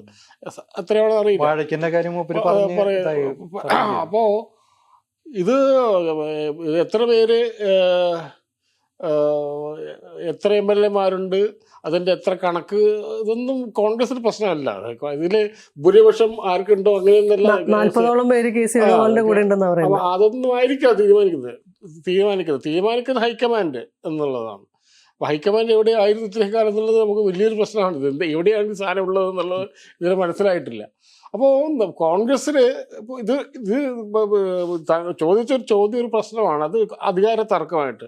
അപ്പോൾ അതിൽ കൂടുതൽ സീരിയസ് ആയിട്ടൊരു പ്രശ്നമായിട്ട് ഞാൻ കാണുന്നത് മുസ്ലിം ലീഗിന് സീറ്റ് കൊടുത്തതിൻ്റെ പേരിൽ പുനലൂരിൽ വിമത സ്ഥാനാർത്ഥിയാണ്. മുസ്ലിം ലീഗിന് സീറ്റ് കൊടുക്കരുതെന്നാണ് പറയുന്നത്. മുസ്ലിം ലീഗ് തിരുവമ്പാടി സീറ്റ് കൊടുക്കാൻ തയ്യാറായിരുന്നു, പട്ടാമ്പി സീറ്റ് തിരിച്ചു കൊടുക്കാൻ. അവിടെ ലീഗിന് സീറ്റ് കൊടുക്കാൻ പാടില്ല എന്ന് കോൺഗ്രസിലെ പ്രാദേശിക നേതൃത്വം പറയുകയാണ്. ഇതൊരു പക്ഷേ വളരെ സീരിയസ് ആയിട്ടുള്ള പ്രശ്നമായി മാറാൻ സാധ്യതയുണ്ട്. അതായത് ഇത് ഇപ്പോൾ തന്നെ കോൺഗ്രസിൻ്റെ ഉള്ളിലെ ചർച്ച എന്ന് പറഞ്ഞാൽ UDF പുറമേയുള്ള ചർച്ച എന്നുള്ള UDF അധികാരത്തിൽ വന്നു കഴിഞ്ഞാൽ ലീഗാണ് എല്ലാം തീരുമാനിക്കുക എന്നുള്ളത്. ആ ഒരു ബോധം ഇപ്പോഴേ കോൺഗ്രസ്സുകാർക്കിടയിലുണ്ട്. അതുകൊണ്ടാണ് തവനും ഇവിടെ പട്ടാമ്പി സീറ്റ് തിരിച്ച് തിരുവമ്പാടി സീറ്റ് ലീഗ് കൊടുത്തതാണ്. പകരം പട്ടാമ്പി തന്നാൽ മതി എന്ന് പറഞ്ഞു. പക്ഷെ അത് കൊടുക്കാൻ പറ്റുന്നില്ല. അത് ഒരു ഘടകകക്ഷിക്ക് സീറ്റ് കൊടുക്കുന്നതിലുള്ള പ്രശ്നമല്ല, അതിന് വളരെ ഡീപ്പായിട്ടുള്ള ഒരു മിസ്ട്രസ്റ്റ് ഉണ്ട്, പരസ്പര വിശ്വാസക്കുറവിൻ്റെ പ്രശ്നമുണ്ട്. അതാണ് പുനലൂരിലെ എന്തായി വരുന്നത്, റബൽ സ്ഥാനാർത്ഥിയായിട്ട് വരുന്നത്. ഈ ഒരു പ്രശ്നം കോൺഗ്രസ് എങ്ങനെ കൈകാര്യം ചെയ്യുമെന്നുള്ളത്. മറ്റേത് ഒരു പക്ഷേ അവർ ചർച്ച ചെയ്തിട്ട് ഒരാൾക്ക് 2 വർഷമോ അല്ലെങ്കിൽ 1.5 വർഷമോ അങ്ങനെ മുഖ്യമന്ത്രി പദം അവർ തീരുമാനിച്ചേക്കാം. ഈ ഒരു പ്രശ്നം ഇത് പുറമേ ചർച്ച ചെയ്യുന്നത് ഇപ്പോൾ അധികാരമില്ലാത്ത സമയത്താണ്. യു ഡി എഫ് അധികാരത്തിൽ വരികയും ലീഗിന് ഒരു 20ഓളം അടുത്ത് സീറ്റ് കിട്ടുകയും ചെയ്തു കഴിഞ്ഞാൽ ഇപ്പോൾ ലീഗ് വെക്കുന്ന ഓരോ സ്റ്റെപ്പിനും അവർ തെളിയിക്കേണ്ട, അവരുടെ സെക്യുലർ ക്രെഡൻഷ്യൽസ് തെളിയിക്കേണ്ടി വരും. വളരെ ബാധ്യത ലീഗ് എന്തുകൊണ്ട് ഡെപ്യൂട്ടി ചീഫ് മിനിസ്റ്റർ ചീഫ് ചോദിക്കുന്നില്ല എന്ന് പറഞ്ഞു. എന്തുകൊണ്ട് 27 സീറ്റിൽ 30 സീറ്റാണ് ചോദിക്കുന്നത്? അത് ചോദിക്കാൻ പറ്റാത്ത ഒരവസ്ഥ ഇവിടെ ഉണ്ടാക്കി വെച്ചിട്ടുണ്ട്. ഓരോ സ്റ്റെപ്പ് വെക്കുമ്പോഴും ലീഗ് വെക്കുന്ന ഓരോ സ്റ്റെപ്പും അവർ വളരെ കോഷ്യസ് ആയിട്ട് വെക്കുക. അത് എത്ര കാലം തുടർന്ന് പോവും എന്നുള്ളത് വളരെ ഗുരുതരമായ പ്രശ്നമാണ്.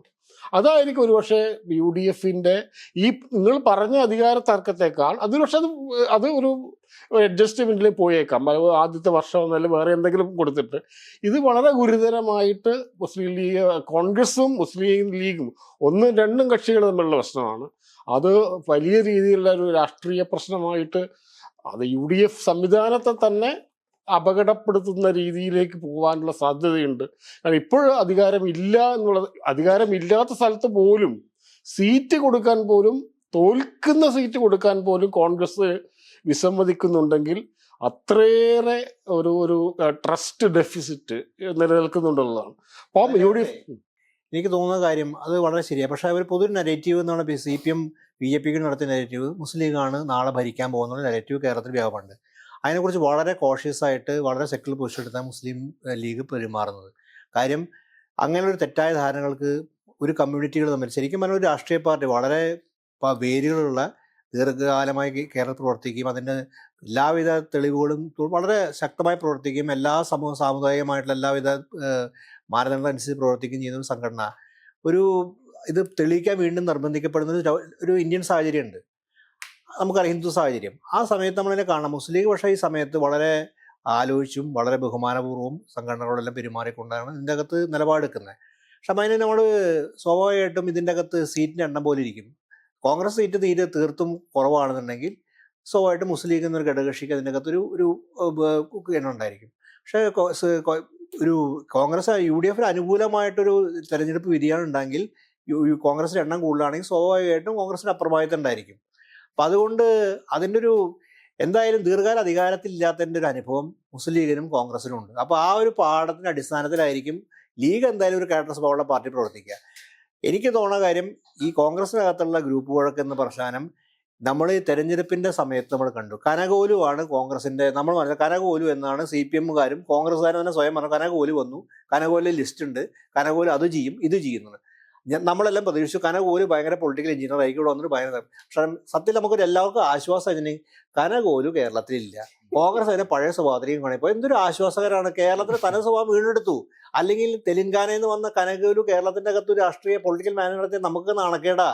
മറിച്ച് കോൺഗ്രസ് K. സുധാകരൻ അതുപോലെ ഈ അടൂർ പ്രകാശും മറ്റുള്ള ആൾക്കാരും ദീപ്തി മേരി വർഗീസും KC വേണുഗോപാലും രമേശ് ചെന്നിത്തലയൊക്കെ വളരെ മാതൃകാപരമായി പെരുമാറിയതിൻ്റെ അഭിപ്രായം. കാര്യം അവർ കോൺഗ്രസ് ഞങ്ങൾ ഇങ്ങനെയാണ് എന്നൊരു ആശ്വാസം കേരളത്തിന് കൊടുത്തു. ഞങ്ങൾക്ക് വലിയ മാറ്റമൊന്നുമില്ല, ഒരു കനകൂലിലൂടെ വർക്ക് ചെയ്യില്ല, ഞങ്ങൾ ഇങ്ങനെയൊക്കെ തന്നെയാണ് സ്ഥാനാർത്ഥി. അത് പണ്ട് കരുണാനിധി ഇതുപോലെ കരുണാകരൻ്റെ കാലത്തുള്ള പോലെ സ്ഥാനാർത്ഥി ഇങ്ങനെയൊക്കെ തന്നെയാണ് തീരുമാനിക്കുക. എന്നിട്ട് അതിന് അവസാനം ഒരു തീരുമാനം ഉണ്ടായിരുന്നോളാം. അതൊരു ആശ്വാസമായിട്ടുള്ള കാര്യമാണ്. ഒപ്പം തന്നെ ഇതിൻ്റെ അകത്ത് സതീശൻ പറയേണ്ടായിരുന്നു AICCയുടെ മാനദണ്ഡം അനുസരിച്ചിട്ടായിരിക്കും തെരഞ്ഞെടുപ്പിന് ശേഷം മുഖ്യമന്ത്രിയാവുക. എന്നിരുന്നാലും കോൺഗ്രസിൻ്റെ അകത്ത് സ്വാഭാവികമായിട്ടും കോൺഗ്രസിൻ്റെ അകത്ത് അധികാര തർക്കങ്ങളുണ്ടാവും. അധികാര തർക്കം ദുഷിപ്പിലേക്ക് പോകാനുള്ള സകല സാധ്യതകളും നിലനിൽക്കുന്നത് ഇല്ലയെന്ന് പറയാൻ പറ്റുന്നില്ല. കാര്യം കോൺഗ്രസ് സ്വഭാവം അനുസരിച്ച് പല താല്പര്യങ്ങളും വർക്ക് ചെയ്യും. പക്ഷെ ഒരു ഗുണം ഇതിൻ്റെ അകത്തുള്ളത് ഈ പ്രാവശ്യം നമ്മൾ കാണേണ്ട കാര്യം ഈ സാമുദായിക സംഘടനകൾ കോൺഗ്രസിന് പുറത്തുള്ള പഴയ പിടിപ്പില്ല. കാര്യം അത് ആ നിലയ്ക്ക് നിയന്ത്രിക്കാൻ പറ്റാത്തതിൽ അവർ തന്നെ മാറി. അവർക്ക് തന്നെ വേറെ അവരുടെ സമീപകാലത്തിൽ അവരുടെ തന്നെ നിലപാടുകൾ കാരണം പണ്ട് ഞങ്ങളാണ് ഇതൊക്കെ തീരുമാനിക്കുക, ഞങ്ങൾക്ക് ഞങ്ങളുടെ ആഭ്യന്തരം എന്താണ് പറഞ്ഞ ആഭ്യന്തരമന്ത്രിയെ കുറിച്ച് താക്കോൽ സ്ഥാനം. ഇന്ന് താക്കോൽ സ്ഥാനം എന്ന് പറഞ്ഞാൽ കേരളത്തിലെ പൊതുസമൂഹം മുസ്ലിം ലീഗ് ആ നിലയ്ക്ക് വലിയ അർഹതയുണ്ട്. കാര്യം ആ യു ഡി എഫിൻ്റെ ഒപ്പം ശരിക്കും നിന്നൊരു സംഘടന ഈ താക്കോൽ സ്ഥാനമായിട്ട് ഇനി നമ്മുടെ നാളെ സാമുദായിക നേതാവ് വരികയാണെങ്കിൽ യു ഡി എഫ് അധികാരത്തിൽ വരുന്ന സാഹചര്യത്തിൽ, എനിക്കത് വരുമോ ഇല്ല നമുക്കറിയില്ല, വരുന്ന സാഹചര്യത്തിൽ വരികയാണെങ്കിൽ കേരള പൊതു സമൂഹത്തിന് മുമ്പിൽ ആ താക്കോൽ സ്ഥാനം ചോദിക്കുന്ന ആൾക്ക് നിൽക്കാൻ പറ്റൂ? അപ്പോൾ പറ്റില്ല. യു ഡി എഫിൻ്റെ ഇടപാടുകളൊക്കെ ഉണ്ടായിരിക്കും, അതുകൊണ്ട് താക്കോൽ സ്ഥാനത്തിന് വേണ്ടി അവിടെ പോയി കേഴുന്ന ആൾക്കും ഒന്നും നിൽക്കാൻ പറ്റില്ല. അപ്പോൾ ആ നിലയിൽ ഒരു മാറ്റം സംഭവിച്ചിട്ടുണ്ട്. പക്ഷെ എന്നിരുന്നാലും കോൺഗ്രസിന് അതിൻ്റെ അകത്ത് തമ്മിൽ തർക്കങ്ങളൊക്കെ ഉണ്ടാവും, പലതരത്തിലുള്ള ഇക്വേഷൻസ് അതിൻ്റെ അകത്ത് വരും എന്നൊക്കെ ഉണ്ടാവും. അങ്ങനെ ഉണ്ടാവുന്ന ഒരു ഗുണമുണ്ട്. നേരത്തെ പറഞ്ഞ പോലെ ഒരാളുടെ അപ്രമാദിത്യം എല്ലാ കാര്യം ഡിറ്റർമിൻ ചെയ്യാത്ത വിധത്തിൽ ഒരു അതിൻ്റെ അകത്ത് മറ്റു ചില സ്പേസുകളും ഉയർന്നു വരാൻ സാധ്യത കാണുന്നുണ്ട്. പക്ഷെ ഇതൊക്കെ തന്നെ സബ്ജക്റ്റ് ടു കണ്ടീഷൻ കോൺഗ്രസിന് മര്യാദയ്ക്ക് സീറ്റ് കിട്ടി അധികാരത്തിൽ വരണം. അത് തന്നെ സംബന്ധിച്ചോളം എൻ്റെ ഒരു തോന്നലുണ്ട് രാഷ്ട്രീയത്തെക്കുറിച്ച് നമ്മുടെ മനസ്സിലാക്കൽ, കഴിഞ്ഞ കുറച്ചു കാലം യു ഡി എഫിന് മേൽക്കൈ ഉണ്ടായിരുന്നു. പക്ഷേ ആ മേൽക്കൈ എന്ന് പറഞ്ഞാൽ പൂർണ്ണമായി പോയി എന്ന് പറയാൻ പറ്റില്ല. പക്ഷേ ഒരു മത്സരം കേരളത്തിലുണ്ട്. ആ മത്സരം പലതരത്തിലും നമ്മൾ കാണാം. മത്സരമുണ്ട് കേരളത്തിൽ. ഇത് CPM ഉണ്ടാക്കിയ നെഗറ്റീവ് നിലയ്ക്കല്ല പറയുന്നത്, പക്ഷേ ജനാധിപത്യം വരാണ്ട് മത്സരം പല സ്ഥലങ്ങളിലും സാധ്യതയുണ്ട്. അപ്പോൾ യു ഡി എഫ് പഞ്ചായത്ത് സെലപ്പുണ്ടായ ഒരു കോൺഫിഡൻസൊക്കെ യു ഡി എഫിന് തന്നെ ഒരു സ്വയം പരിശോധനയ്ക്കുണ്ട്.